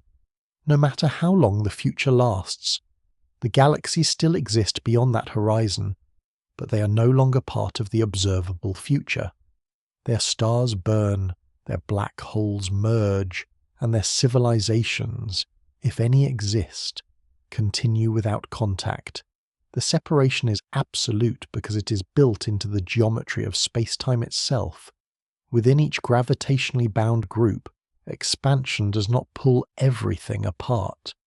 Galaxies held together by their mutual gravity continue to orbit, collide, and merge. The local collection of galaxies gradually becomes one enormous system, smoothed by repeated encounters. Spiral structures disappear. Stellar orbits become more chaotic. Gas is consumed or expelled. Over time, the merged galaxy contains old stars, stellar remnants, planets, and black holes distributed through a broad, dim halo. Outside this island, other groups recede. Their light weakens until the sky contains only the members of the local gravitational family. The universe does not become smaller in reality, but it becomes smaller in everything that can be observed, reached, or remembered. This change carries a profound consequence for knowledge. Evidence of the wider cosmos begins to disappear. In the present universe, the expansion can be measured by comparing the distances and redshifts of galaxies. Ancient light reveals a hot, dense beginning. The cosmic microwave background fills space with a faint thermal glow, carrying information from an early time when matter and radiation separated. The abundance of light elements records conditions from the first minutes of cosmic history. In the distant future, these clues become harder to detect. Accelerated expansion stretches the cosmic background to wavelengths beyond practical observation, and lowers its temperature toward the surrounding cold. Distant galaxies pass beyond the horizon. The once visible pattern of cosmic expansion leaves almost no direct trace within the local island. Future astronomers may look outward and see what appears to be a static, empty universe containing a single galaxy. Without preserved records, they may have little reason to infer that countless other galaxies once filled the sky. The theory of a hot beginning may seem unsupported by observation. The larger architecture of the cosmos becomes hidden, not because the past is erased, but because its evidence is carried beyond access. This is one of the strangest features of the far future. The universe can become more difficult to understand as time advances. Knowledge gained during the bright era may be impossible to rediscover later. A civilization that inherits only the final island receives a sky that conceals its own history. The same horizon limits travel. A civilization expanding through space must act before distant regions recede beyond practical reach. Ships can move through local space, but they cannot overcome the expansion of space-time across sufficiently large distances. Even a journey lasting for immense ages cannot reach a destination that lies beyond the event horizon. The accessible universe therefore contains a finite supply of matter and energy. As expansion continues, more resources become permanently unavailable. Gathering matter early could extend the duration of a civilization, but no effort can collect everything. The horizon closes around each bound region, leaving only what gravity has already secured or what technology has reached in time. This creates a future of cosmic islands. Each island may contain one merged galaxy, or a compact group of remnants, surrounded by an emptiness that expands without end. The islands cannot exchange messages. No signal crosses from one to another after their separation becomes complete. Any civilizations within them develop alone, unable to know whether intelligence survives elsewhere. The universe may contain many such societies, yet each experiences a practical solitude as complete as if it were the only one. Distance becomes more than separation. It becomes disconnection without remedy. The darkness between islands also changes the appearance of time. Events continue locally, but the wider universe no longer provides visible change. There are no distant supernovae to mark remote galaxies, no new structures entering view, and no background glow revealing the early cosmos. The sky becomes a closed archive. Within the local galaxy, stars die, remnants scatter, and black holes grow. But beyond it there is only an expanding absence. The observer does not watch the universe end. The observer watches the universe disappear from view. Dark energy lies at the center of this isolation. Its exact nature remains unknown. Yet observations indicate that cosmic expansion is accelerating. If dark energy behaves like a constant property of empty space, its influence does not thin as the universe grows. Matter becomes more dilute. Radiation loses energy, but the density associated with empty space remains nearly unchanged. As more space appears, more of this energy is present, and the expansion accelerates. The result is not a force pushing galaxies through space in the ordinary sense. It is the stretching of the distance between regions that are not bound together. The future depends on whether this behavior remains constant. If dark energy weakens, the horizon may evolve differently. If it changes sign, expansion could slow or reverse. If it grows stronger, even bound structures might eventually face disruption. The current picture of isolation rests on the simplest interpretation of existing evidence, not on absolute certainty. Yet under that interpretation, the local island becomes permanent. No external galaxy returns. No message arrives from beyond the horizon. The wider universe continues, but it is lost to every local experiment. For any surviving intelligence, preserving cosmological knowledge becomes an act of memory. Archives may record maps of galaxies that no longer exist in the visible sky. Measurements of the cosmic background may be stored long after the background itself becomes undetectable. Models of the early universe may survive only because earlier observers wrote them down. The truth of cosmic history becomes dependent on trust across ages. A future mind may possess records describing a sky crowded with galaxies, yet have no direct way to verify them. The past becomes almost mythical, not because it is false, but because nature has removed the evidence. This loss of access also narrows possibility. Matter beyond the horizon cannot be used. Energy released there cannot be harvested. Information created there cannot be received. Every isolated region follows its own future, unaware of the others. The grand universe remains physically connected through a common origin, yet operationally divided into worlds that can never meet. A horizon that began as a subtle feature of expanding space-time becomes one of the final boundaries in nature. The great cosmic isolation is therefore not an empty stage after the stars fade. It is a process already underway, hidden beneath the present abundance of light. Each moment carries distant regions farther toward invisibility. The night sky still displays a vast universe because ancient photons are arriving from a time when those regions were closer. Far ahead, that inheritance ends. The last external galaxy reddens, weakens, and disappears beyond detection. The local island remains, filled with its own remnants and histories, but surrounded by a darkness that no telescope can cross. The universe has not ended. It has become unreachable, leaving each surviving region alone with the matter, memory, and time it managed to keep. After the last ordinary stars have faded and the remnants of galaxies have thinned, black holes become the dominant large structures left in the universe. They are not the only objects that remain, but they are the most massive, durable, and powerful centers of gravity.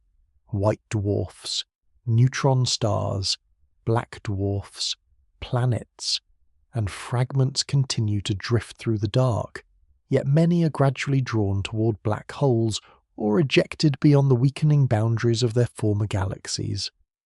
The old architecture of spirals and clusters gives way to something simpler. A galactic remnant may consist mainly of one supermassive black hole near the center, surrounded by smaller black holes and a sparse population of cold stellar corpses on wide orbits. Light is rare, motion remains. Gravity becomes the final organizer of matter. Black holes are born in several ways. Some form from the collapse of massive stars. Others grow through accretion, feeding on gas, stars, and smaller black holes. Supermassive black holes arise in galactic centers and gain mass across the bright history of the universe. By the time the black hole era begins, many are ancient beyond comparison. They have already outlived the stars that once surrounded them. Their environments are dark, but not entirely inactive. Any matter passing too close can be captured, heated, torn apart, or swallowed. A cold remnant falling inward may form a temporary disk. Friction and magnetic fields convert orbital motion into radiation, producing a flare around a black hole that has remained quiet for ages. The light comes not from inside the event horizon, but from matter outside, accelerated and heated before it crosses the point of no return. For a brief interval, the dead galaxy brightens around its darkest object. As the surrounding supply diminishes, such episodes become rare. The central black hole waits through durations that make the age of stars seem brief. Smaller black holes continue to orbit within the same gravitational island. Repeated encounters change their paths. Some gain energy and escape. Others lose energy and sink toward the center. A pair may become bound, circling one another while interactions with nearby remnants gradually tighten the orbit. Once the pair is close enough, gravitational waves carry away energy and angular momentum. The black holes spiral inward, moving faster as the distance between them shrinks. The final merger is one of the most powerful events remaining in the universe. No light may be produced if no matter is nearby, but space-time itself is disturbed.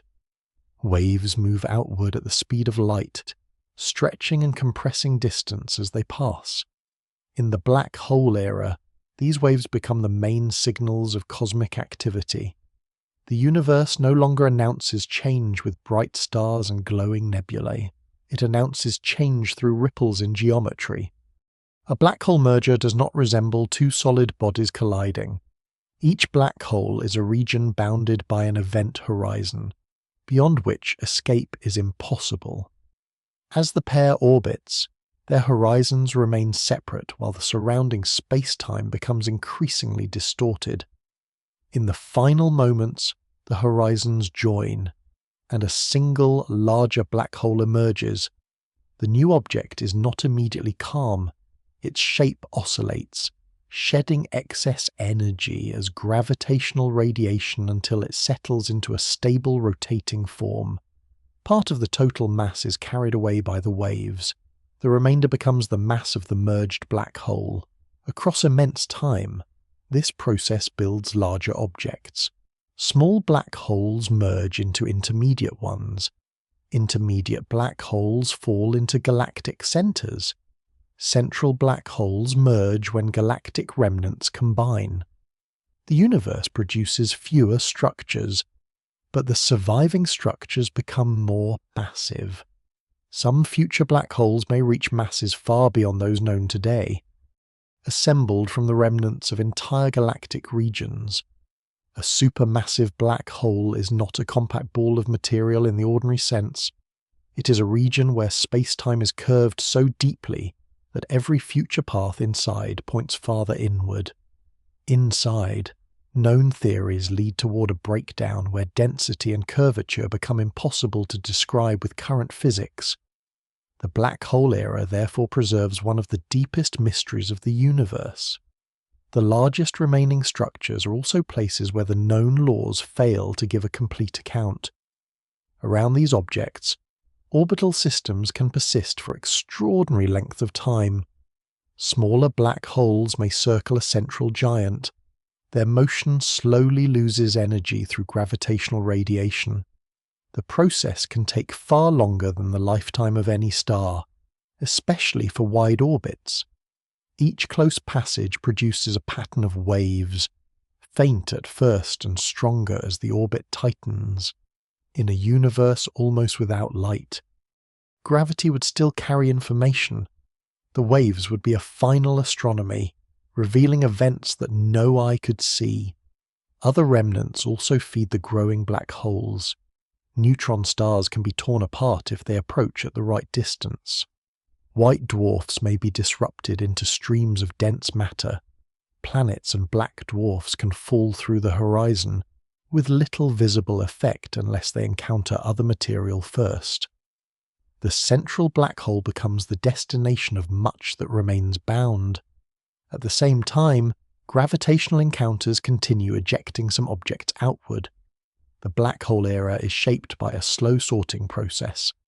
Matter either falls inward toward deeper gravitational wells or escapes into wider isolation.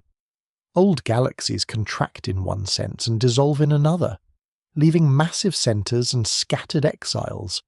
Even black holes can be expelled. When two merge, gravitational waves may be emitted unevenly, giving the final object a recoil if the kick is strong enough. The merged black hole can leave its galactic remnant. Other black holes are thrown out through complex interactions among several massive bodies.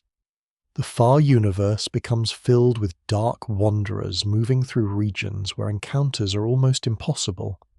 Some travel alone forever in practice, separated from other matter by accelerating expansion. They become isolated pockets of gravity hidden inside an expanding emptiness. The largest black holes remain active longest because their enormous gravity gathers material from broad regions and because their later evolution is extremely slow. Yet the era is not filled with continuous violence. Most of it is silence. A merger lasts only a brief interval compared with the ages between events. The black hole era is dynamic only when measured across immense spans. On any smaller scale, it appears frozen. The surviving structures wait, orbit, and slowly lose energy. Then gravity completes another arrangement, and space-time rings once more. The sound is not sound in air, but a change in distance itself, a pulse moving through the fabric of the universe. Black holes become the final architecture because they gather what remains while resisting every ordinary form of decay. They do not erode in wind, burn through fuel, or cool into inert matter in the same way as stars. Classical physics once suggested they could last forever. Quantum theory changes that conclusion. But the timescale of their loss is so vast that they rule the universe long after every luminous object has vanished. Before evaporation matters, mergers define their history. The number of black holes decreases while their average mass grows. Separate wells of gravity become fewer and deeper. The cosmos simplifies towards solitary giants surrounded by thin radiation and isolated particles. Each merger closes another branch of cosmic structure. Each captured remnant erases another surviving orbit. The universe does not collapse into one universal black hole because accelerated expansion prevents distant regions from coming together. Instead, each isolated gravitational island follows its own final sequence. Within one island, black holes merge until only one or a few massive objects remain. Beyond the horizon, other islands do the same, forever hidden from one another. The reign of black holes is therefore not a single empire, but countless disconnected kingdoms of darkness. Their histories unfold independently, marked by rare gravitational waves and brief flashes from the last falling matter. Across time beyond measure, even these kingdoms become quieter. The final companions spiral inward. The last debris is swallowed or scattered away. The largest black hole settles alone at the center of an empty region, rotating in a universe that offers almost nothing left to consume. Gravity has completed its long work of gathering, sorting, and merging. What remains appears permanent, but the permanence is only another illusion created by scale. Deep within quantum theory, the black hole is already losing mass, one faint particle at a time, preparing the universe for an ending even darker than its reign. The black hole era appears almost eternal because its timescale dwarfs everything that came before it. A supermassive black hole can survive for a span so vast that the age of stars seems like a brief opening scene. Yet quantum theory does not allow even this darkness to remain unchanged forever. Empty space is not truly empty. At the smallest scales, fields fluctuate, and pairs of particles can briefly appear before disappearing again. Near an event horizon, these fluctuations are shaped by the extreme curvature of space-time. One particle may fall inward while another escapes, leaving the distant universe with a faint trace of radiation. To an outside observer, the black hole slowly loses energy and mass. This process is known as Hawking radiation, and it transforms the most durable structures in the cosmos into objects that are only temporarily stable. The effect is extraordinarily weak for large black holes. A massive black hole is colder than the surrounding universe during most of cosmic history, so it absorbs more energy than it emits. Only after the universe has expanded and cooled for an immense time does the balance reverse. The background radiation thins and its temperature drops. The black hole then becomes warmer than its environment, though its temperature remains extremely low. From that moment, evaporation begins to dominate. The loss is almost imperceptible. A black hole can wait through eras longer than the entire history of galaxies before shedding a meaningful fraction of its mass. The larger the black hole, the colder it is and the more slowly it evaporates. Stellar black holes disappear earlier. Supermassive black holes persist far longer. The giants assembled through galactic mergers become the last major reservoirs of concentrated mass in their local regions. Their end arrives only after every ordinary clock of nature has lost significance. Hawking radiation is often described through virtual particle pairs, but that picture is only a simplified guide. The deeper explanation comes from quantum fields in curved space-time, where different observers do not agree on what counts as empty space. The event horizon changes the relation between the field states near the black hole and the particles detected far away. The result is thermal radiation, carrying energy outward. Because energy is conserved, the black hole must lose mass. The exact fate of the information once carried by fallen matter remains one of the most difficult questions in physics. Classical reasoning suggests that information disappears behind the horizon, while quantum theory insists that information cannot simply be destroyed. This tension has shaped decades of research. Some ideas propose that information is encoded in subtle correlations within the Hawking radiation. Others suggest that space-time itself must be understood differently at a fundamental level. The answer is still unsettled, and the final evaporation of a black hole stands at the boundary between gravity, quantum mechanics, thermodynamics, and the nature of information. As the black hole shrinks, its temperature rises. This creates an unusual form of instability. Most hot objects cool as they radiate, but an evaporating black hole becomes hotter as it loses mass. The increased temperature causes faster radiation, which removes mass more quickly, which raises the temperature again. For most of its life, this acceleration remains extremely slow. Near the end, however, the process becomes rapid. The black hole passes through its final stages in a burst of increasingly energetic particles. The exact appearance of that ending depends on unknown physics at very small scales. Current theories can describe much of the evaporation, but they become uncertain when the black hole approaches the scale where quantum gravity must dominate. There may be a final flash. There may be a stable remnant. There may be a transition into a state not captured by present equations. The reference picture of a final burst is plausible, but it is not established by observation, because no black hole has yet been seen completing this process. The universe must wait through impossible ages before the first large black holes reach this stage. Smaller primordial black holes, if they formed in the early universe and if any had suitable masses, could evaporate much sooner, perhaps even during the present cosmic era. Their existence remains unconfirmed. The black holes known from collapsed stars and galactic centers are far too massive to show noticeable Hawking radiation today.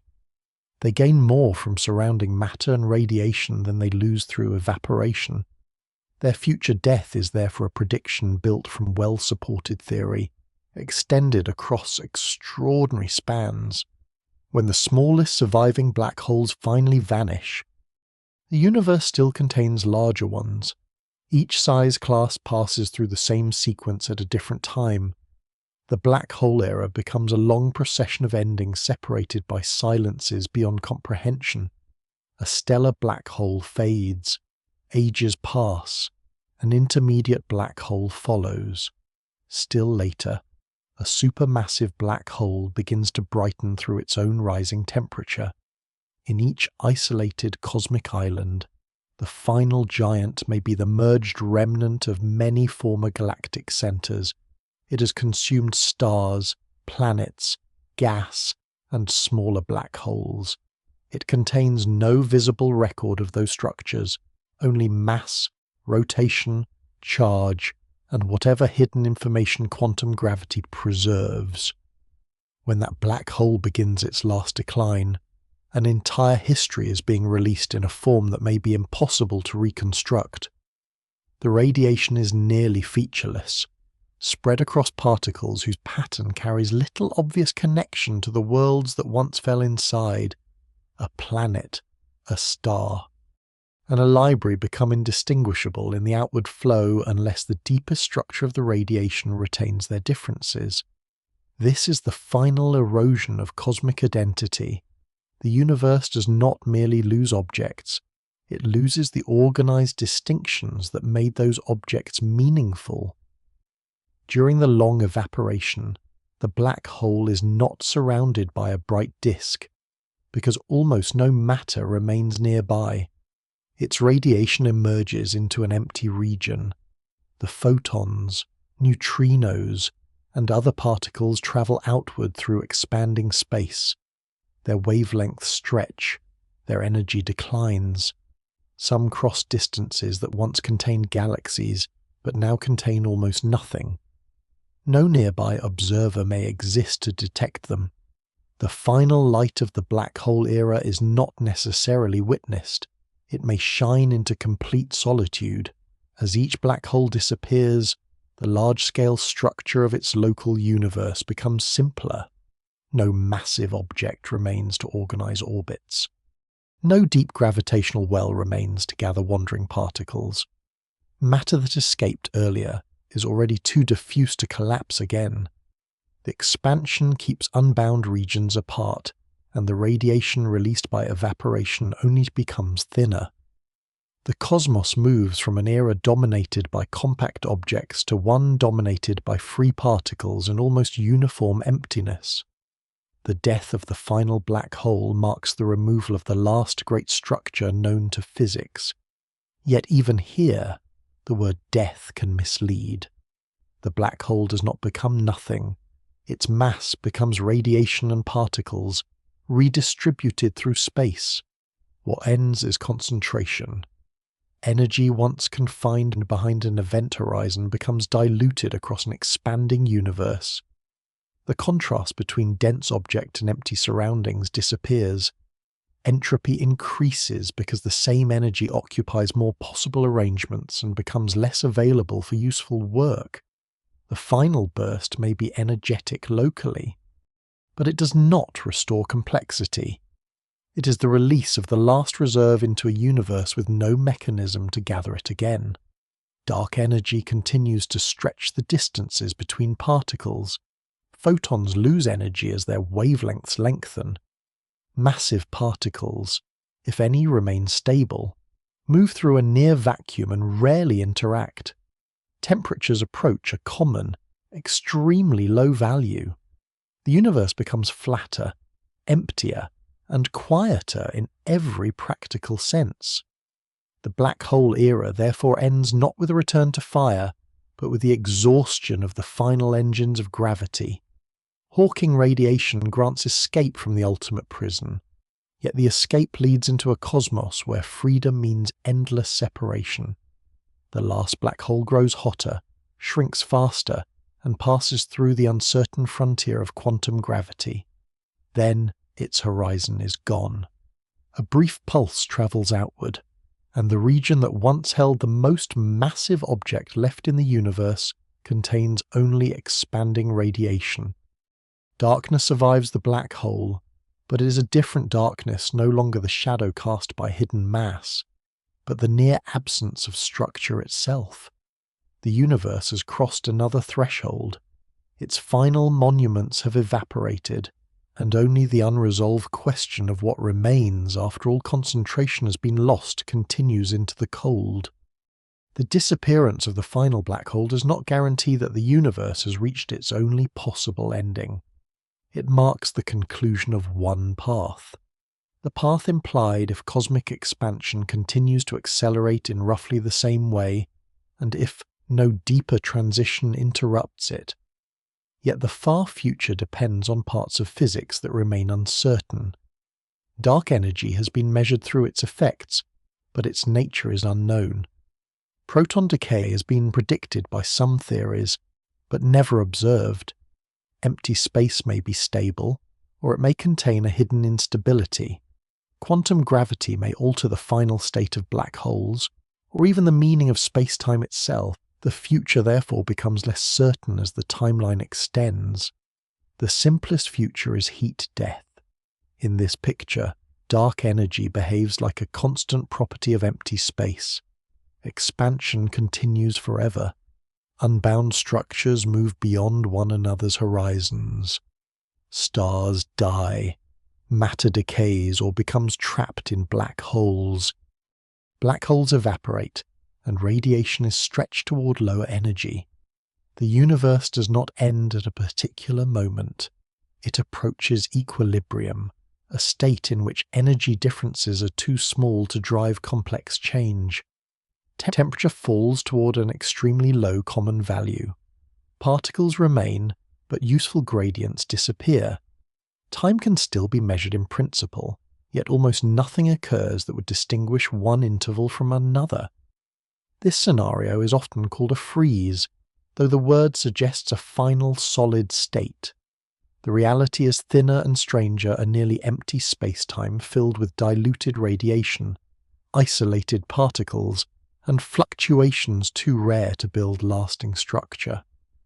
Heat death follows from current observations if dark energy remains stable, and if no unknown physics changes the outcome.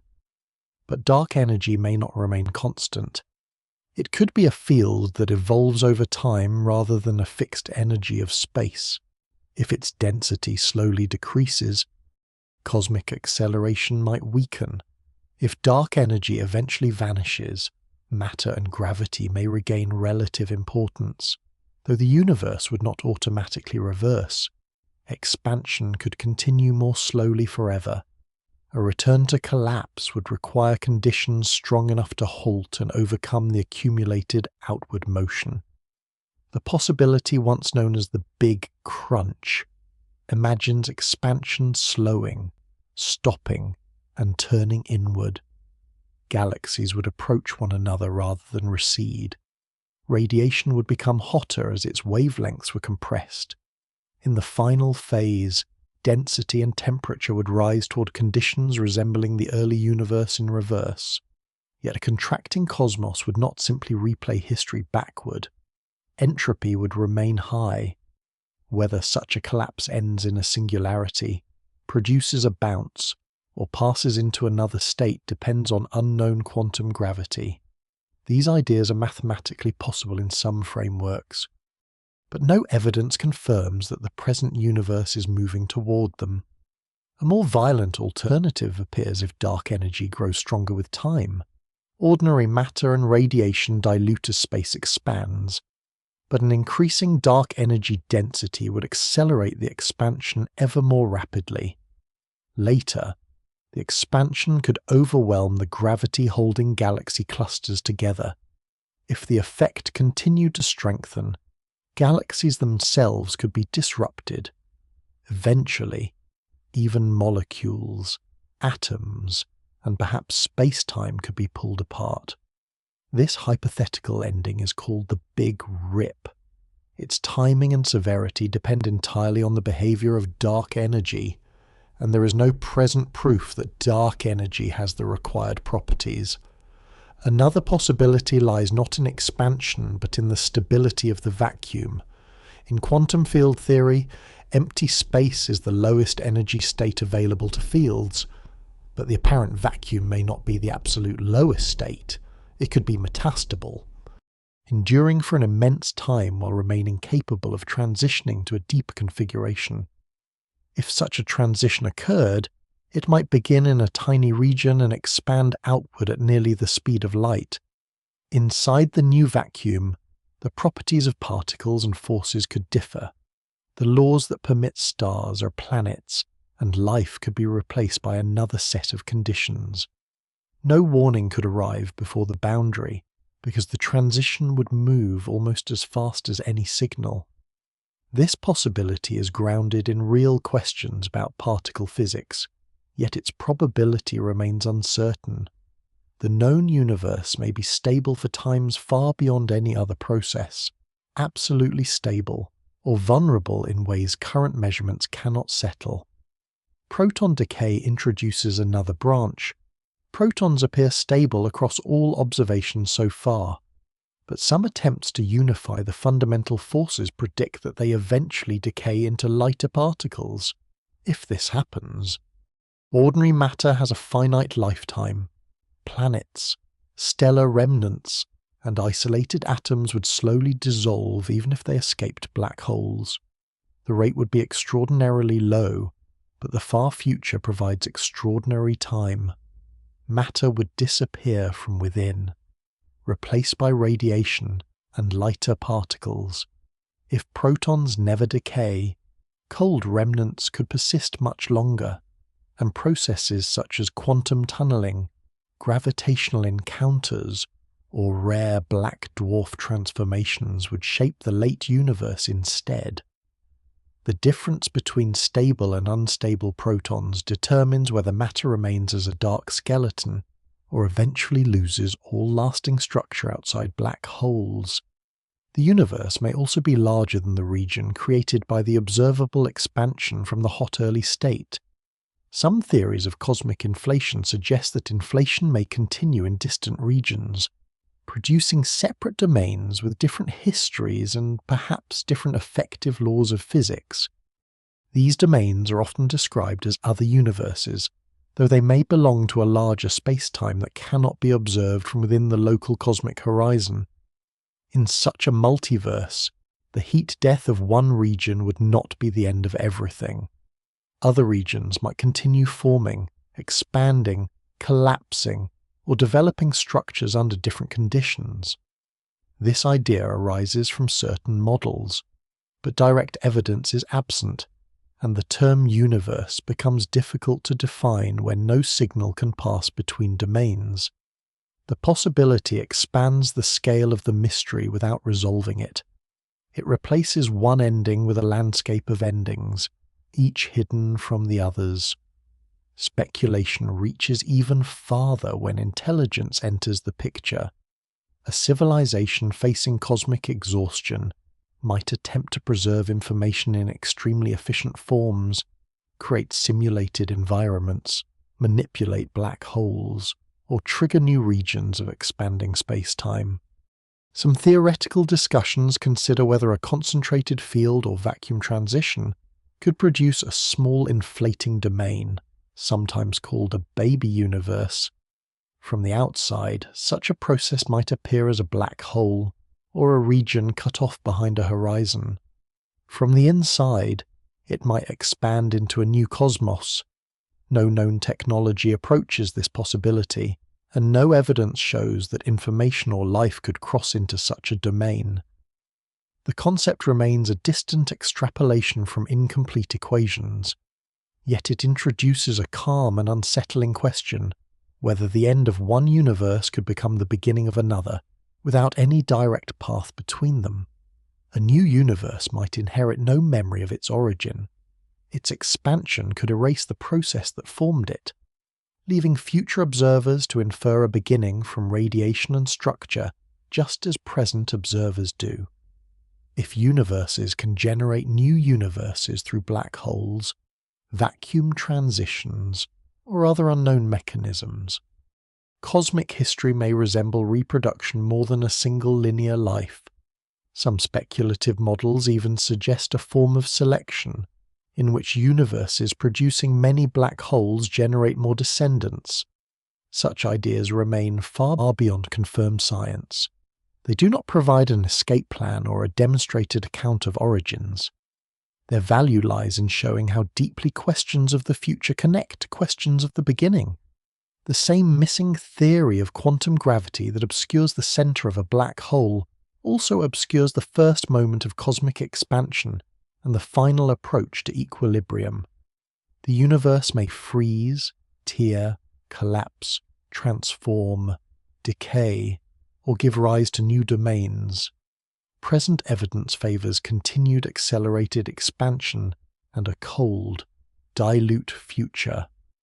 But the confidence of that picture weakens across the most extreme spans. The ending is not a single point known in advance. It is a boundary drawn by what physics can currently support. Beyond that boundary, careful speculation remains possible, but certainty does not. The deepest future therefore carries two forms of darkness. One is physical, created by fading stars and evaporating black holes. The other is intellectual, created by laws not yet understood. That second darkness is not emptiness, it is an unfinished map, marked by observations, equations, limits, and possibilities that have not been ruled out. The final fate of the universe waits inside that uncertainty, perhaps cold and silent, perhaps transformed beyond recognition, and perhaps connected to a beginning that no observer in this cosmos could ever witness. After the last black hole disappears, the universe does not collapse, explode, or fall into an obvious final darkness. It continues. Space keeps expanding. Radiation keeps stretching to longer wavelengths. Any stable particles that remain drift farther apart, carried into regions where encounters become almost impossible. The final structures are gone, yet time still extends beyond them. This is the approach to heat death. Not a moment when everything stops, but a condition in which almost nothing can happen. Change requires imbalance. Stars shine because their cores are hotter than surrounding space. Planets support weather because sunlight heats one place more than another. Life uses gradients in temperature, chemistry, pressure, and electrical charge. Black holes evaporate because quantum fields near their horizons allow energy to escape into colder surroundings. When those differences vanish, energy still exists, but it can no longer be organized into useful work. A uniform universe is not a universe without energy. It is a universe in which energy has nowhere lower to flow. The final radiation released by the last black hole spreads outward and joins an ocean already thinned by expansion. Each photon travels through a darkness almost completely empty of matter. Its wavelength grows as space grows, and its energy falls. Photons that once carried the heat of stars become too weak to warm anything. Radiation from the early universe, from stellar explosions, from decaying particles, and from evaporating black holes all moves toward the same fate. The distinct events that created it become harder to identify. If stable electrons and other light particles remain, they may be separated by distances beyond any ordinary scale. Their mutual gravity is weak, An accelerated expansion prevents distant particles from gathering. Rare collisions may still occur inside whatever local regions remain connected, but each interaction becomes less likely as density falls. A particle can cross an enormous volume without meeting another. The cosmos is an expanding geometry containing a vanishingly thin mist of energy and matter, with no large structure left to define place. There are no galaxies to serve as landmarks, no stars to mark distance, and no illuminated horizons. The universe becomes almost the same everywhere, because everywhere contains almost nothing. Entropy lies at the heart of this ending.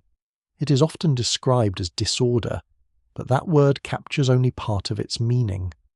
Entropy measures how many microscopic arrangements can produce the same large-scale state. A hot star surrounded by cold space contains a strong difference, and therefore a path for energy to spread. As the star radiates, the energy becomes distributed among more possible arrangements. Entropy rises. Across cosmic history, concentrated matter forms stars. Stars release radiation. Remnants cool. Black holes gather mass, and Hawking radiation finally disperses them again.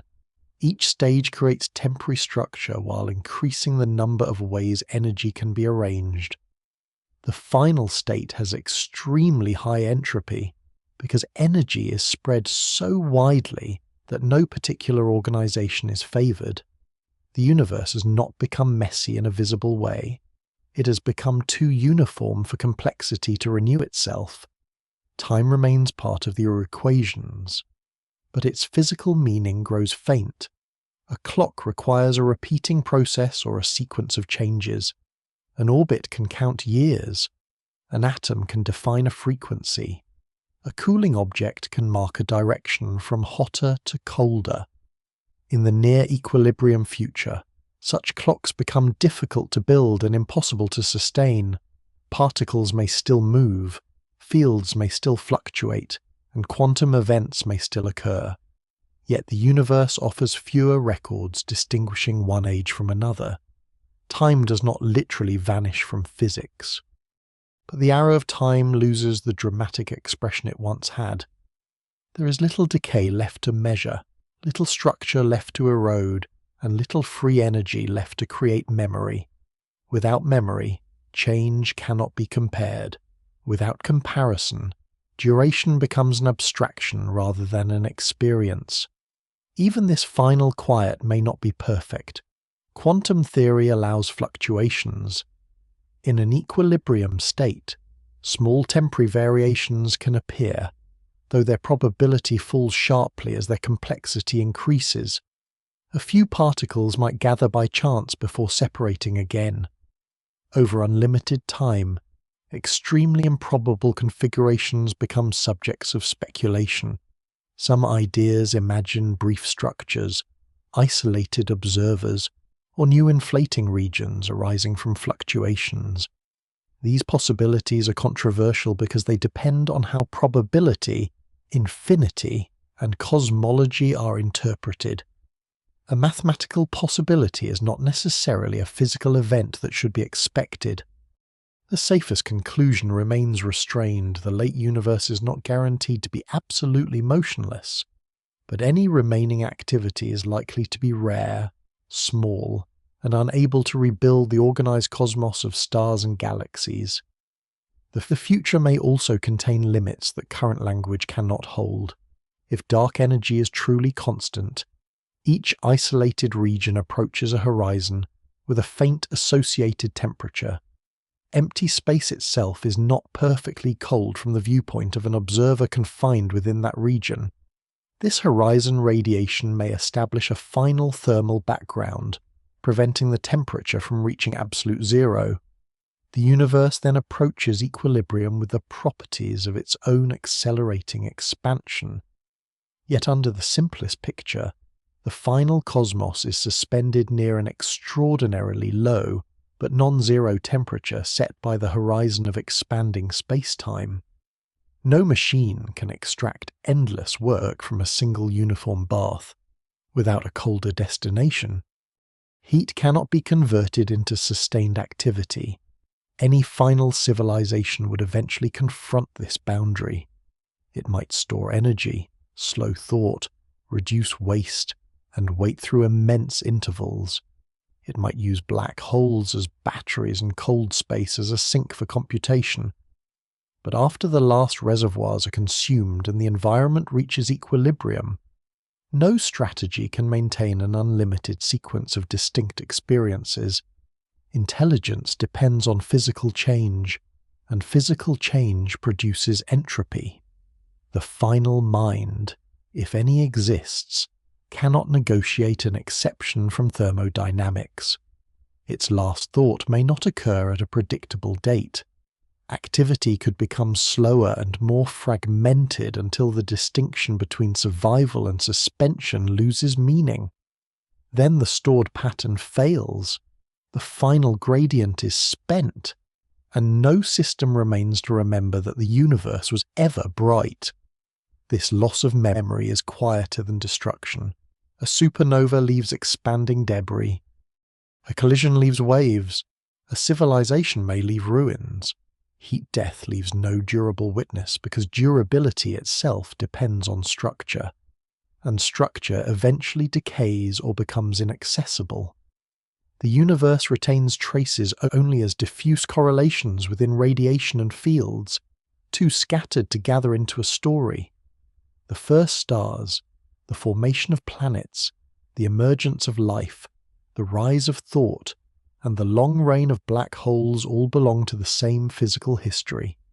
Yet the final state contains no archive capable of reading it. The past is not undone, but it becomes operationally absent. Nothing in the late universe announces what came before. The ending carries a strange contrast. Cosmic history is filled with astonishing variety, but most cosmic time may be spent after that variety has disappeared. The bright era of galaxies occupies only an early interval, the age of stars, planets, chemistry. And biology is a narrow opening between the hot simplicity of the beginning and the cold simplicity of the end. Within that opening, matter forms structures able to observe other structures. The universe briefly becomes capable of describing itself. Then the conditions that permit description fade. The final silence is not evidence that the bright interval lacked meaning. It reveals how unusual that interval is.